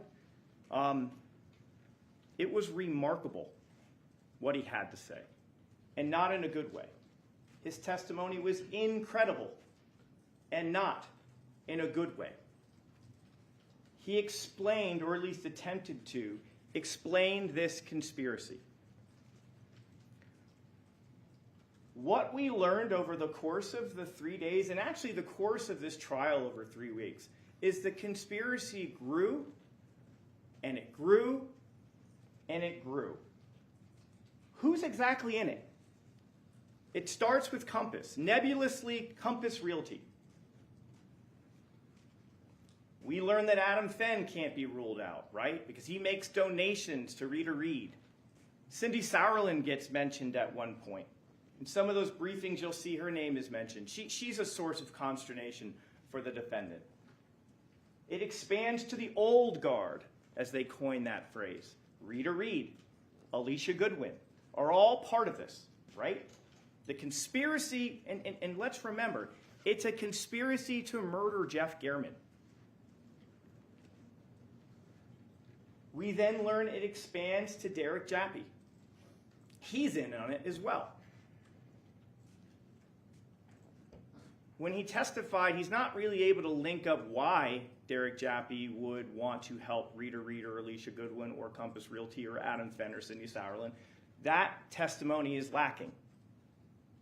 A lot of times when I pressed him, and I pressed him, and I'm going to explain to you one of the reasons why I cross-examined him so hard. When you stand on the stand under oath and you make allegations about businesses in our community, government service workers, and the police department, we deserve answers. I genuinely wanted to know, how is all this connecting? Explain it to me. And respectfully, Mr. Tellis absolutely failed in doing so. It didn't make sense. And that is one of your instructions, which is to use your common sense. It's got to make sense. And it actually has to link up with evidence. But a lot of times, the most common answer I would get back from Mr. Tellis was simply, well, no, I never saw Jappie take a bribe, but I think that. It was a lot of times it's like, that's just my gut feeling. That's my opinion. That's not evidence. That is not evidence. But yet, it was Mr. Tellis' answer for almost everything when it came to this conspiracy. But let's continue. It stretches out to include Cliff Mogg, Justine Gaddis, the entire DNA lab. He said there were also patrol officers in it. I asked him which patrol. I don't know which ones. And then it literally culminates with Steve Wolfson, like the DA. It culminated with him. He can't quite link it up, but he threw that name out there. And here's the thing that struck me when I took over this case. I would submit to most people, probably before ever hearing about this case, had no idea what a public administrator was. He is not a U.S. senator. He is not a governor. He is not a congressperson. He is a duly elected official who manages an office of approximately 8 people. And their job is to assist people who pass away, who don't leave a will, and leave property behind. The public administrator's office is not at the forefront of everyone's mind in this community. No one learns about this until who brings the office to light? Jeff Gman. And what's amazing is if you believe that story about this conspiracy, all of these people and all of these entities were willing to sacrifice their reputation, their business, their police department, even the public administrator's office. They're all willing to put it on the line to kill a reporter, to get that guy, even though he's leaving in 3 months? Does that make a shred of sense? Absolutely not. But what it does give you a window into is what's in his mind. That is how important Mr. Tellis views himself. That every single one of these people, every single one of these entities were literally willing to kill another human being who is not him, just to frame him. Does that make sense? And more importantly, where is the evidence to support that? Where is the evidence that you received in this trial that supports that? And the answer is, you didn't. There isn't any evidence of that. Why would Compass conspire to frame him? Why? I asked him. I wanted to know. He couldn't give a good answer. His best answer was, well, I was going to do a lot of work in the next 3 weeks, or next 3 months. Has anyone ever heard of any sort of legal filings, lawsuits getting settled up in a brief, tidy 3 months? That's not a thing. That didn't happen. That doesn't happen. There was no need to frame him because they already succeeded getting him voted out of office. And all they had to do was donate a whopping, I guess, 15 grand at best to get him out of office. They didn't need to kill him. He was on his way out the door.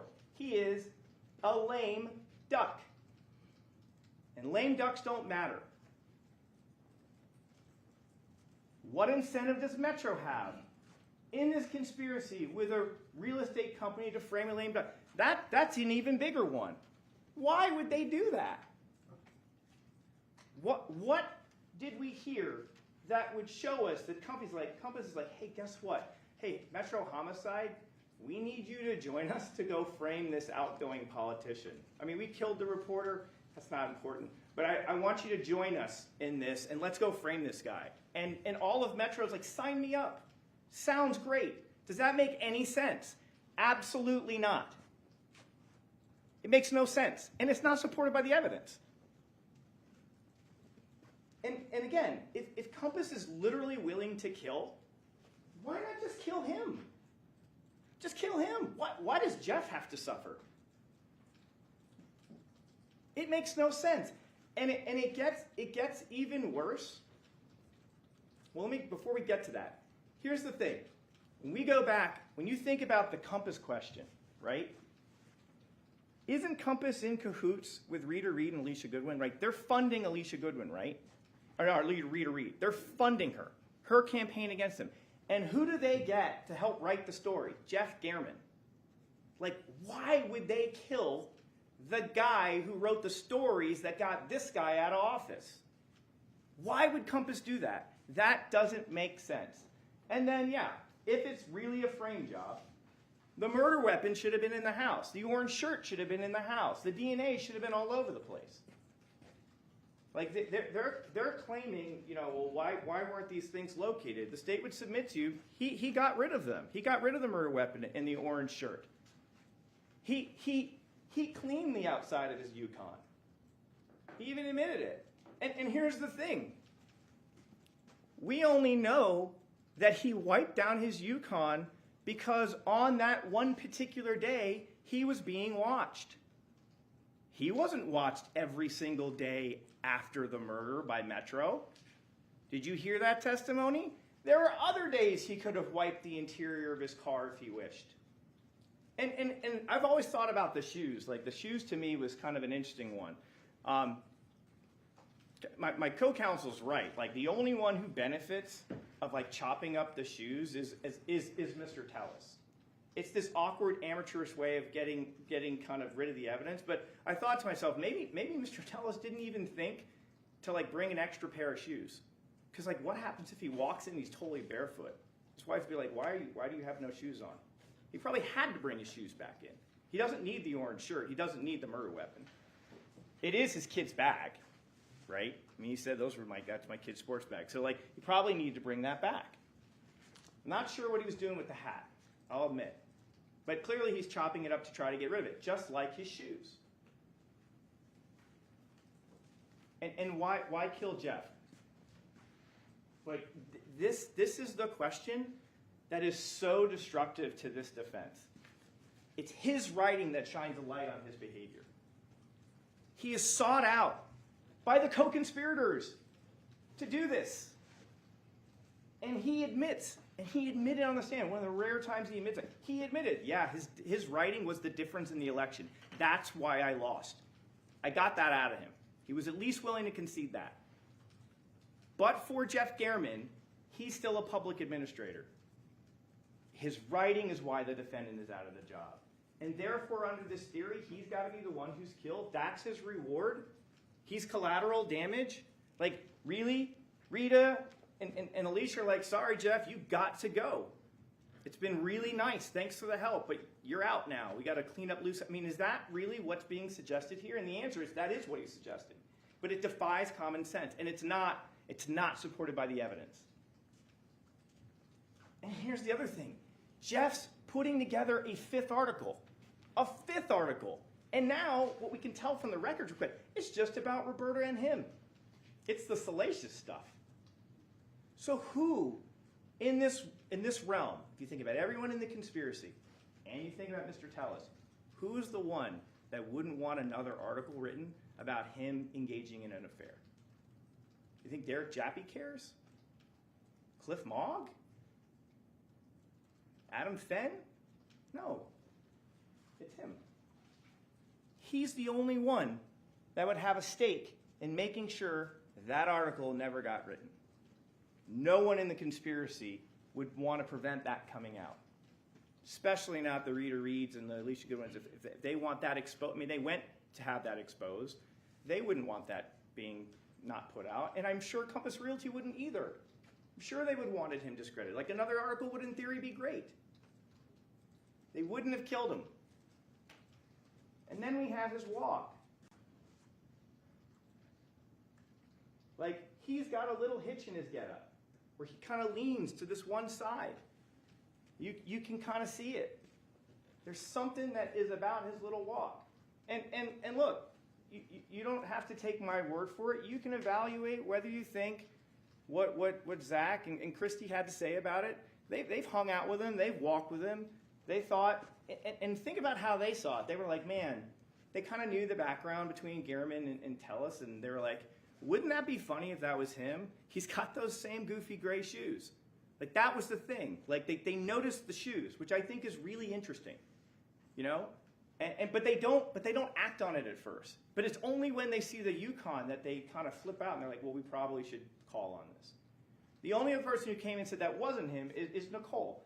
And listen, you'll have all of Nicole's text. The state would submit to you that, look, there is no doubt she has a kinship to Mr. Tellis. You can see it in the text messages. You can see it. You can go read through them. The state would submit she has a bias. And, like, she cares about him. And I think he was probably good to her in the office, which is understandable. But, look, you can judge it on your own. You can judge the testimony of those other people. You can make that call for yourself. But I would submit to you, when you look at this, think about all the other evidence in the case. Think about all the other evidence, the motive, the physical things found in his house, his DNA underneath the nails. When looking at this and being like, is that him? And the state would submit to you, when you put all that together and you watch this video, absolutely, it's him. Professional killer versus amateur killer. Mr. Tellis would like you to believe that this was an assassin with combat training. The state would submit to you, you don't need combat training to stab people. You don't have to go to knife school. You don't have to do that. If you're angry enough, you can stab people pretty good. If you got enough hate in your heart, you can really go at people.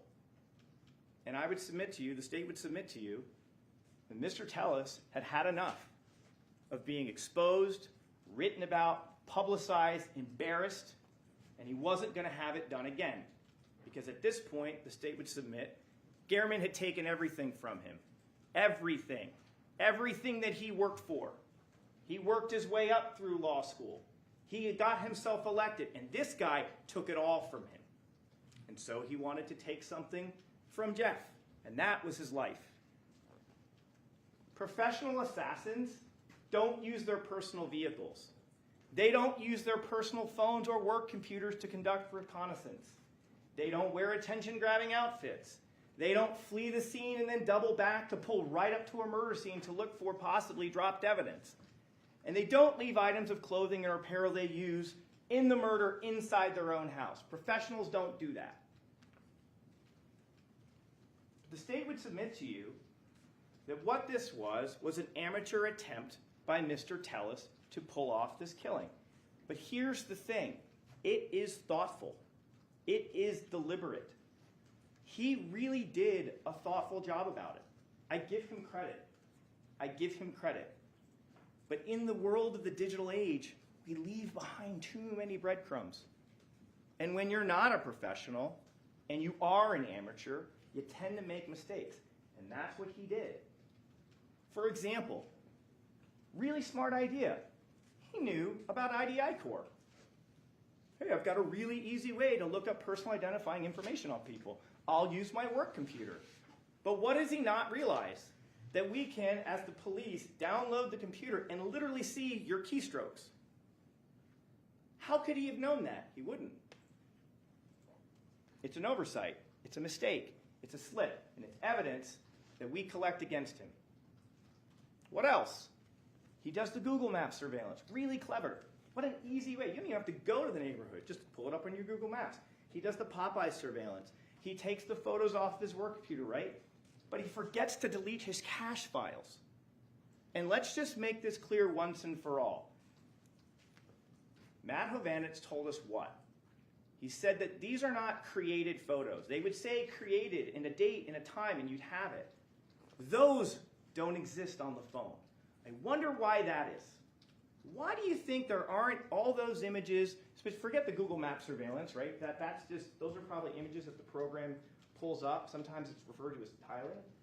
But like the Popeyes photos, which are coming from the phone, and the one from the work computer, why don't we have any created photos?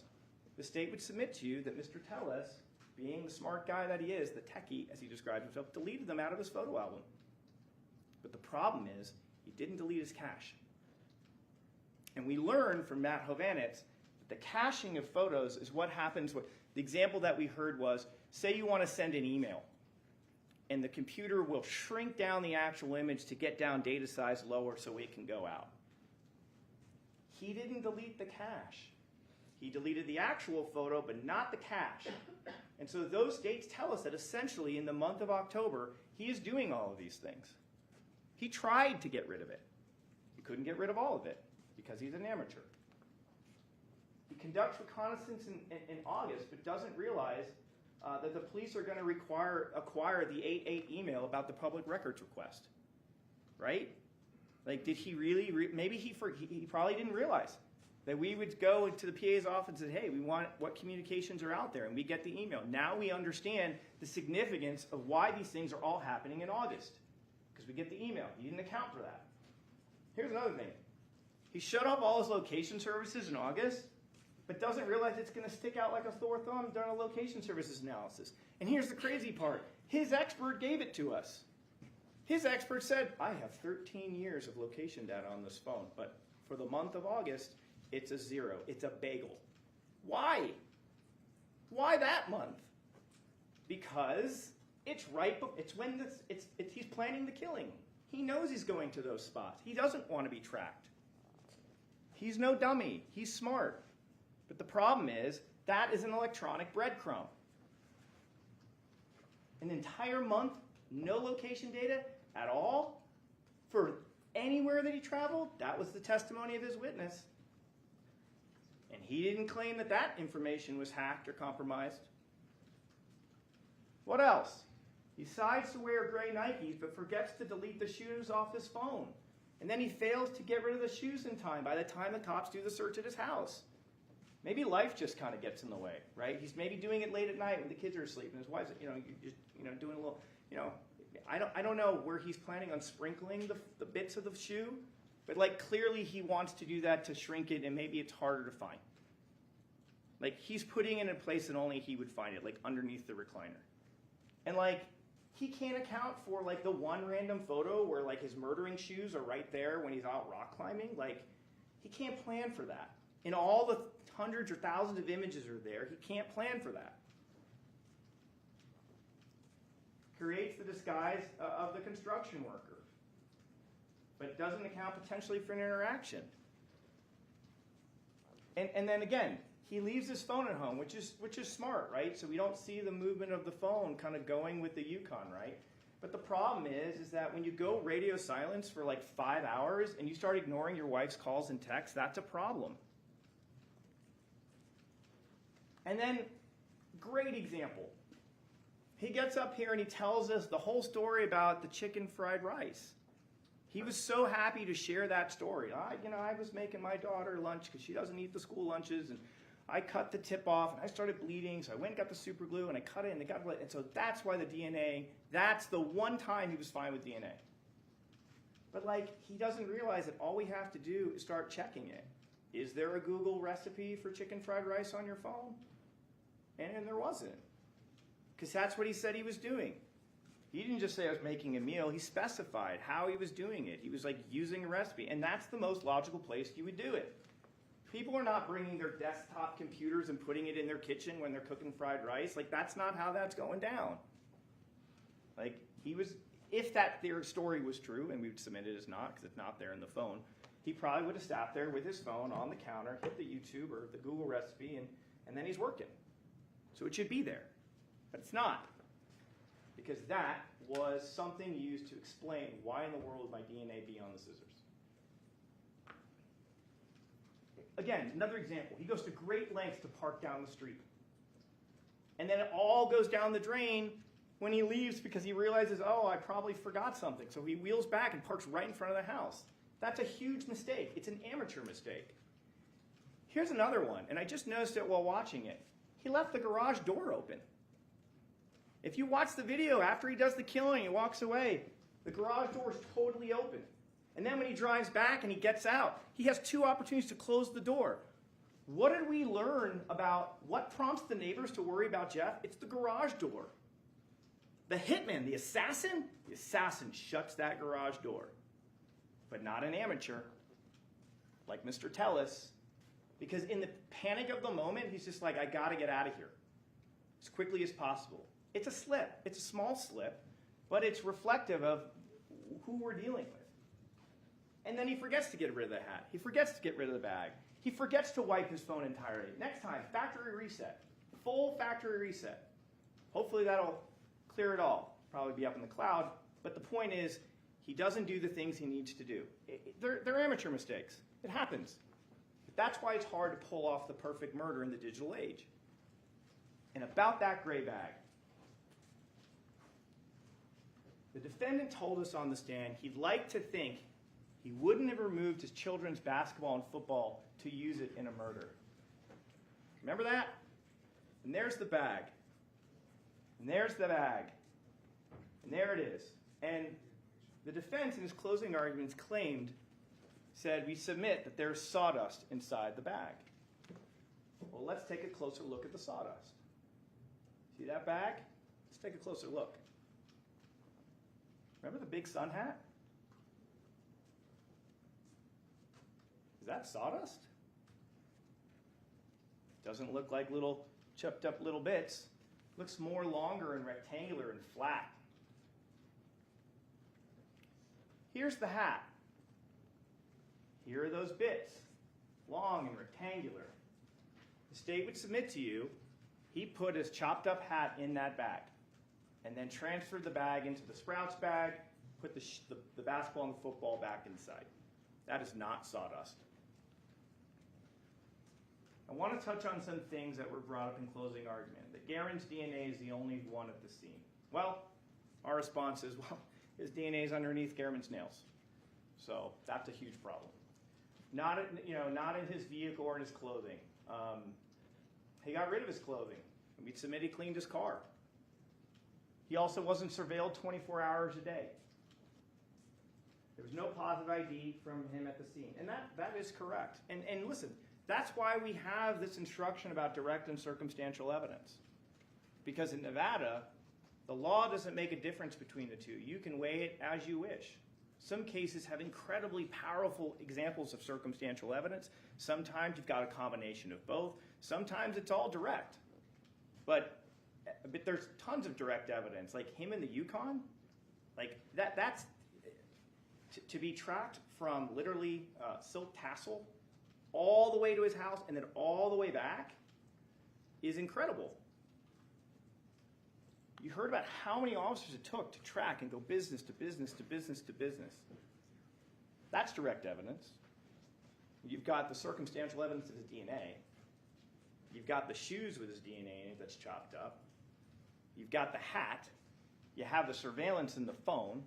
You have the whole motive laid out from the articles. I mean, okay, you're right. We didn't have one person standing out going, I watched Mr. Tellis stab Mr. Gman. You're right. But we got a whole lot of other evidence. There's no surveillance of Tellis exiting his home. You've heard testimony about it repeatedly. There wasn't cameras in the area. We just have surveillance of the street that's perpendicular to his driveway. And I thought I had pulled up, maybe I didn't, I apologize. I tried to put the image of that, but I want to address that. It might be still in here. Go back and check the map. Because the way it actually works is Piggott Elementary, when he's coming in and out in his red Yukon and going to the gym in his BMW at the end, the street that comes down perpendicularly to turn out along the Piggott Elementary, that street is silk tassel. And when you look at a map, if you follow Silk Tassel, it perpendicularly, it runs into his driveway. Like all he has to do is like drive out of his driveway and he's already on Silk Tassel. So you're right, like we don't have him getting out of his car from his driveway, but we literally have the only street he needs to take to get to Pickett Elementary. It is not streets and streets and streets. It's the street before his driveway. There's the argument, well, Metro makes mistakes. There's that deletion of a traffic cone. Well, as I've just pointed out, Telus made a ton of mistakes himself. So we will own that, you know, on one traffic stop, we didn't mark a proper event number. And you can give it whatever weight you want. Telus cutting himself while cooking. You know, again, we've talked about the chicken fried rice thing. That's not backed up. Wouldn't there be blood from the cut? Not necessarily. What if he had gloves on? And he's kind of cutting his tip. It may not be pouring everywhere. And again, look at that scene. The majority of the blood of Mr. Gman is actually just kind of pooling from where he's resting. It's not splattered all over the house walls. It's not that type of scene. I mean, Gman's shoes are such a good example of that. Like, he's the guy who gets killed. He's the one stabbed 11 times, and his shoes are relatively clean. And he's not doing a lot of walking. A lack of responses to junk messages. That's true, but there are work messages he's not responding to, and his wife is reaching out to him, and he ain't responding for hours. That's a problem. That's a problem for him. Especially, go look at, when you're not in the murder window, go look at the communications. So like when his daughter reaches out to him in the morning, he responds like that. No issue. Like at 3 o'clock or so, or 2:30, when Tonya, his ex-wife, responds with a question about the kids, he responds immediately. And what did he tell us on the stand? What did he tell us on the stand about being at Summerlin Area Command? What was his big worry? My family doesn't know where I am. I was so worried about being detained there because I couldn't reach out to my family, because that was the most important thing. And what do we know on the day of the murder in the murder window? His wife wants to know where he is, and he's not telling her. That is significant, because his pattern is, when you look outside the murder window, he promptly responds to family members about family matters. But he goes silent with his wife when he's literally in Mr. Gman's neighborhood. And another thing, remember his face when I showed him the Apple photo for the first time? If anybody remembers, store that one away. Because he was very comfortable on direct talking about the timeline. And he had his story all lined up. And when I showed him the photo, the message that wasn't there, that face really changed. And you can weigh that when evaluating his credibility and his responsibility for this. And then there was the argument about DFL analyst Hovannes couldn't say one way or another if it was deleted. Well, you're right.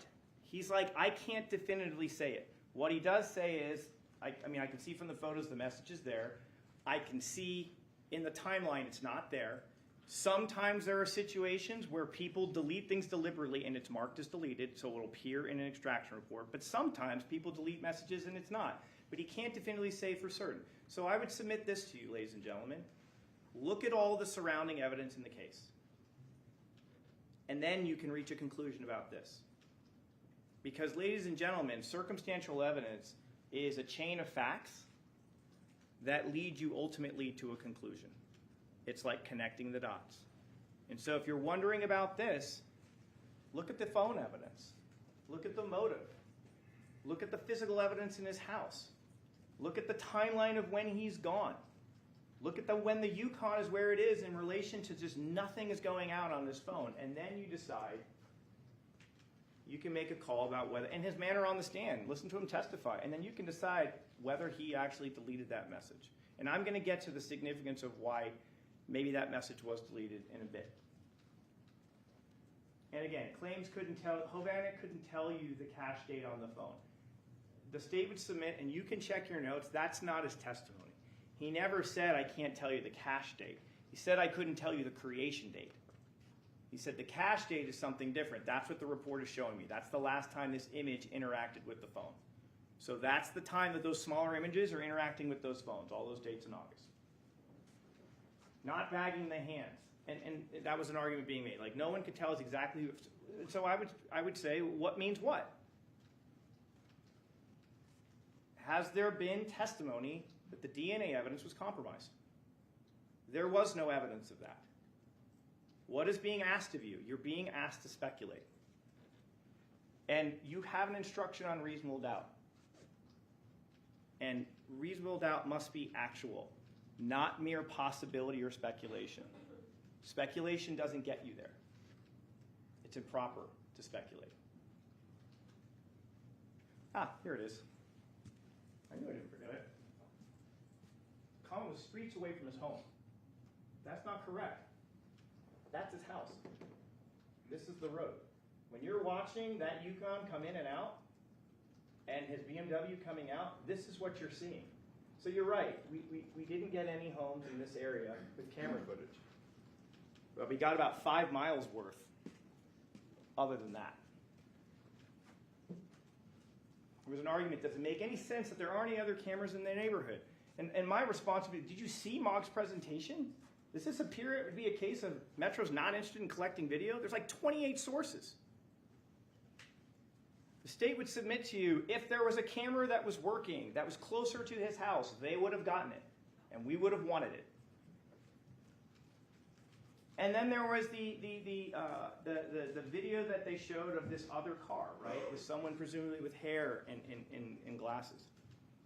The state would encourage you, by all means, go compare it to the rest of the videos. Compare it to the rest of the videos. And compare it with all the other evidence, and then you get to weigh it. Because we did hear from Mr. Martinez. What did he also say was going on in that neighborhood? There was a 7-day-a-week, 24-hour construction project where they're repairing a sewer line. I asked Mr. Martinez, what did you guys wear? We wore orange things, right?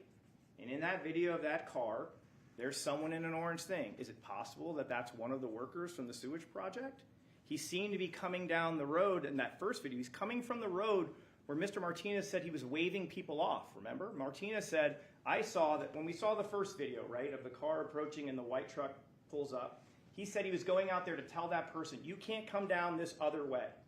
And the video that the defense shows you shows a car coming from that other way. And if we marry the testimony of Mr. Martinez, the state would submit that's the construction area. In all likelihood, that's just another worker. But you get to weigh it. You get to weigh it with everything else. Then there's this argument about Jappie mysteriously inserting himself in the homicide event. Really?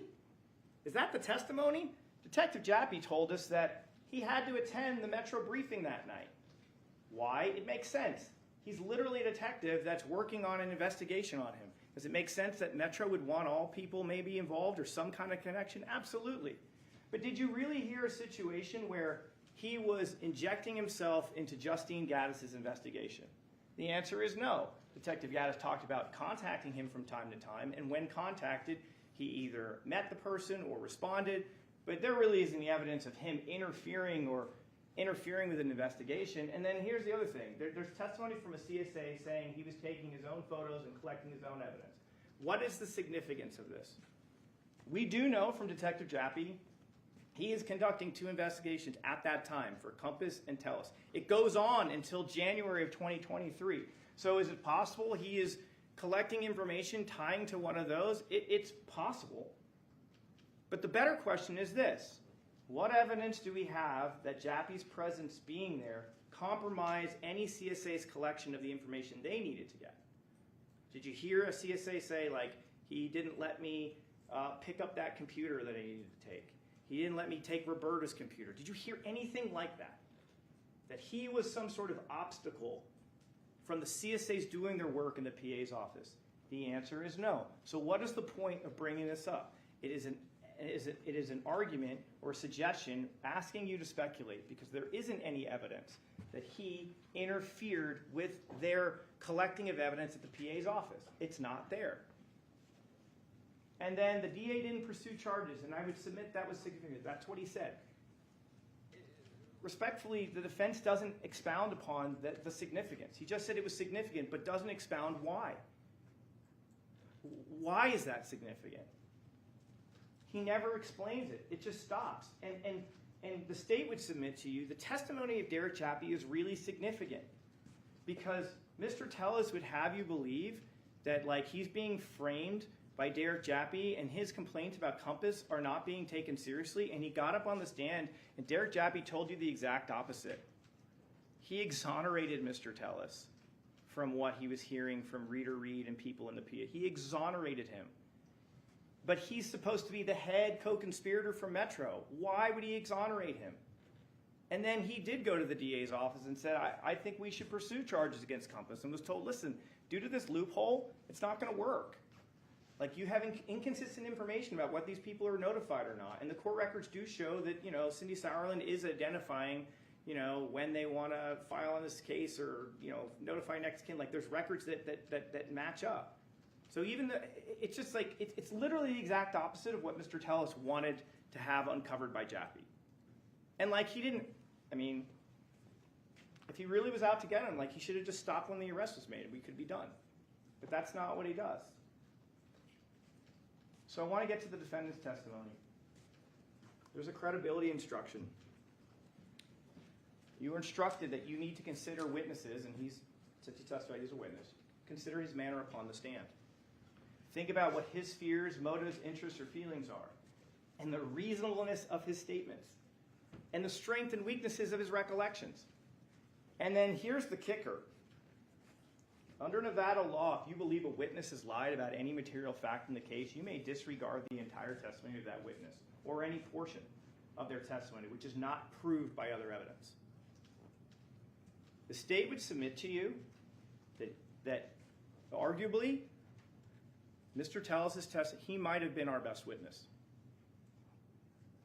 Based on his manner on the stand, based on the things that he said, he spent 2.5 hours on that first day, and almost 80% of it is talking about things he did in the public administrator's office. It's not about the actual murder or what he's doing on that day. He just wanted to regale you with all of his achievements as a public administrator and how he fought against people standing in his way.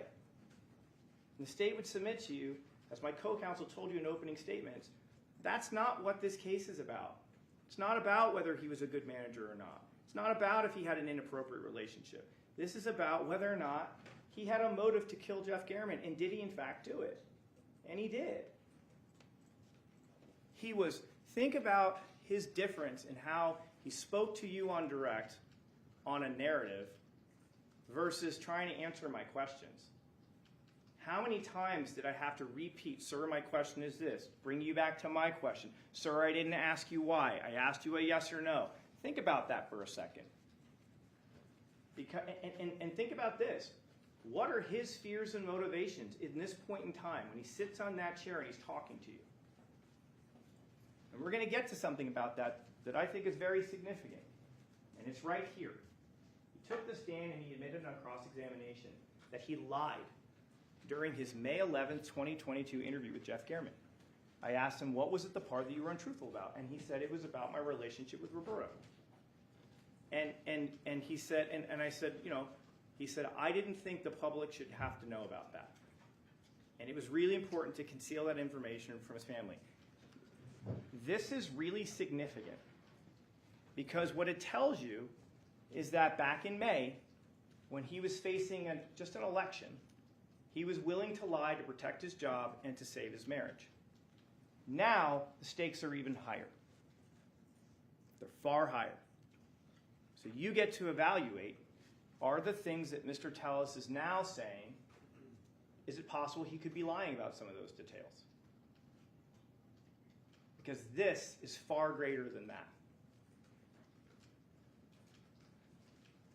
Think about the difference in his body language, his ease of sharing information. When I'd ask versus when he just had free reign to say whatever he wanted. They're like night and day. And the state would submit that the defendant's view of this situation is completely divorced from the evidence in the case. It's like he's talking about a thing that's, it couldn't be farther apart. He talks about these conspiracies, but he's so short on details. Always. Oh, he took a bribe. Did you see someone take it? No, I didn't, but it's just in my gut. I think that happened. That doesn't work. That's not evidence. Something in your gut, or I just feel it, that's not evidence. And when you think about it, it does make sense. Because if Mr. Tellis had to be honest about what the evidence is in this case, it's a very difficult thing for him to explain away. It's his DNA underneath the fingernails. It's his car that's there. It's his Google Maps images in his phone. He's conducting surveillance at Popeyes. He's using his computer to look up information on this guy. He's got these text messages explaining how upset he is about everything involving Gehrman. That's a huge problem. Because really, he's the only person who wants Gehrman dead. He's the only one. And really, this was kind of, in my mind, what jumps out to me. It's like a because I said so. Like when I pressed him on things, like why is this? Why is this? And it was just simply because that's how I feel. That's not evidence. And again, the defendant is also selective during his testimony about what evidence had been compromised versus properly collected. Great example was the scissors DNA. At the beginning, I'm like, the DNA in the fingernail, you couldn't get an inch out of him agreeing with that. I'm like, you at least agree with me that it's been planted, and you didn't even want to do that. But he had come up with a story about cutting his finger, so he's fine with that DNA being on the scissor. That's a nice contrast. And he picked and chose, and you can check your notes on that. But that, to me, is really significant, because he was fine talking about certain pieces of evidence that he thought was good. Great example, the timeline on direct. He's happy to tell you his narrative on direct, because he forgets about the where are you. And then on cross, when I confront him with the where are you, now things are a little bit different. But he had no issue with anything in that timeline at first. And another thing, when the defendant testified, a lot of times he didn't use phraseology like, I didn't do this, or I didn't do that, or I didn't stab him, or I didn't go to that scene. It was never that. I mean, maybe from times he would say it, you'll check your notes, but the vast majority of the time, Mr. Tellis would say it like this. I'd like to think I wouldn't do something like this. I'd like to think that I wouldn't do that. I'd like to think I wouldn't take my children's sports balls out of the bag to use for a killing. It's an interesting phraseology. The state would submit it's a bit of a tell. Because he could have just simply said, I didn't do that. I didn't touch that bag. But that's not how he words his behavior. It's this like Monday morning quarterback. I'd like to think I wouldn't, because it's really bad. You can weigh that when you're evaluating how honest and truthful he was when testifying. And again, for all his talk about being conspired against by powerful enemies, it's actually the defendant that uses the power of his office's proprietary software to spy on and discover where Gehrman lives and what type of car he drove. He used the power of the office, Mr. Tellis.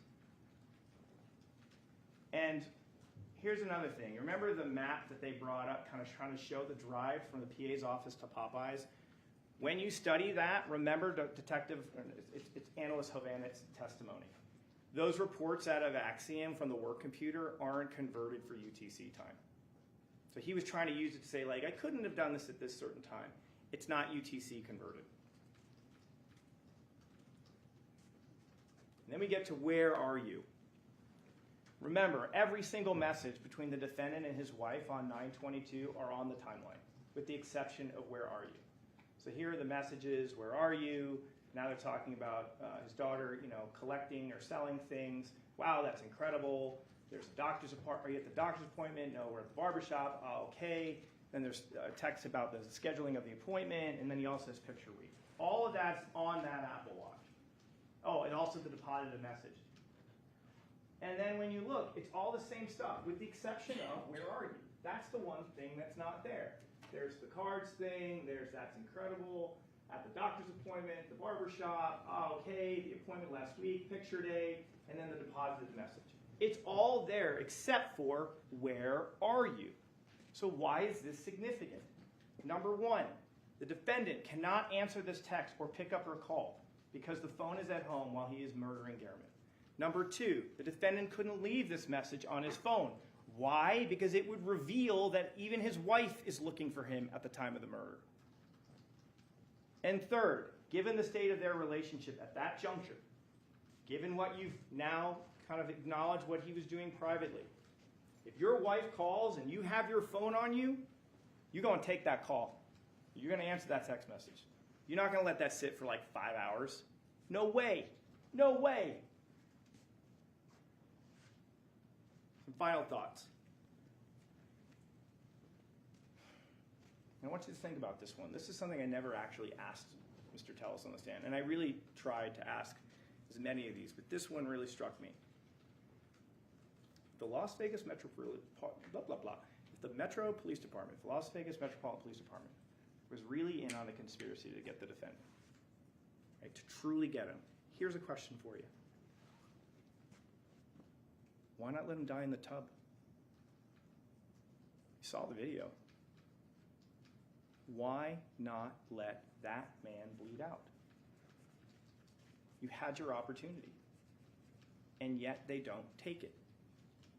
Mr. Tellis' life is saved that day. And who ends up saving his life? Why, it's none other than the head conspirator from the Las Vegas Metropolitan Police Department. It's Detective Derek Jappie. He testified that he spent 2 hours on the phone talking him off this ledge. 2 hours. And then you got to watch the footage. They saved his life. If the conspiracy is really true, Derek Jappie doesn't do that. Metro doesn't do that. They literally let him bleed out. But that didn't happen. And the reason is, ladies and gentlemen, is because there never was a conspiracy. You made a commitment when we did voir dire to follow the law. The law in this case is abundantly clear. These 3 theories of liability are abundantly clear. He is guilty beyond a reasonable doubt on all 3 theories, and it's not close. And so we ask you to follow the law and follow the evidence. Do not speculate, but follow the evidence. As my co-counsel brought up, in the end, this is not a case about politics. It's not about alleged inappropriate relationships. It's not about who's a good boss or who's a good supervisor or favoritism at work. It's just about murder. And I want to end, if I could, just want to make sure that this is working, with something that Mr. Tellis said in his interview that really struck me. And I noticed it during the opening statement. And it's this. And people just cannot get to do whatever they want. And it's just that people don't get to do whatever they want. For once, the state of Nevada is in agreement with Mr. Tellis. He doesn't get to do whatever he wants. He took the life of an individual who was simply doing his job because he didn't like how it impacted him personally. Please hold him accountable for murdering Jeff Gman. Thank you very much. Okay, at this time, the clerk will swear the officers of the court who will take charge of the jury panel.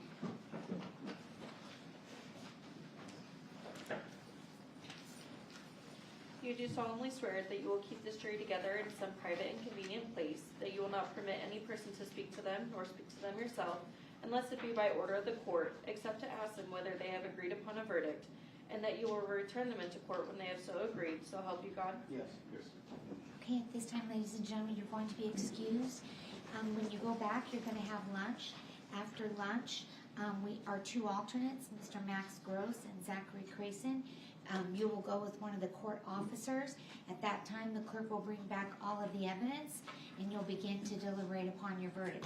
So when you're done eating lunch, make sure Officer Hawks knows, and the clerk will bring back the evidence. You're excused. Thank you. All rise for the next hearing.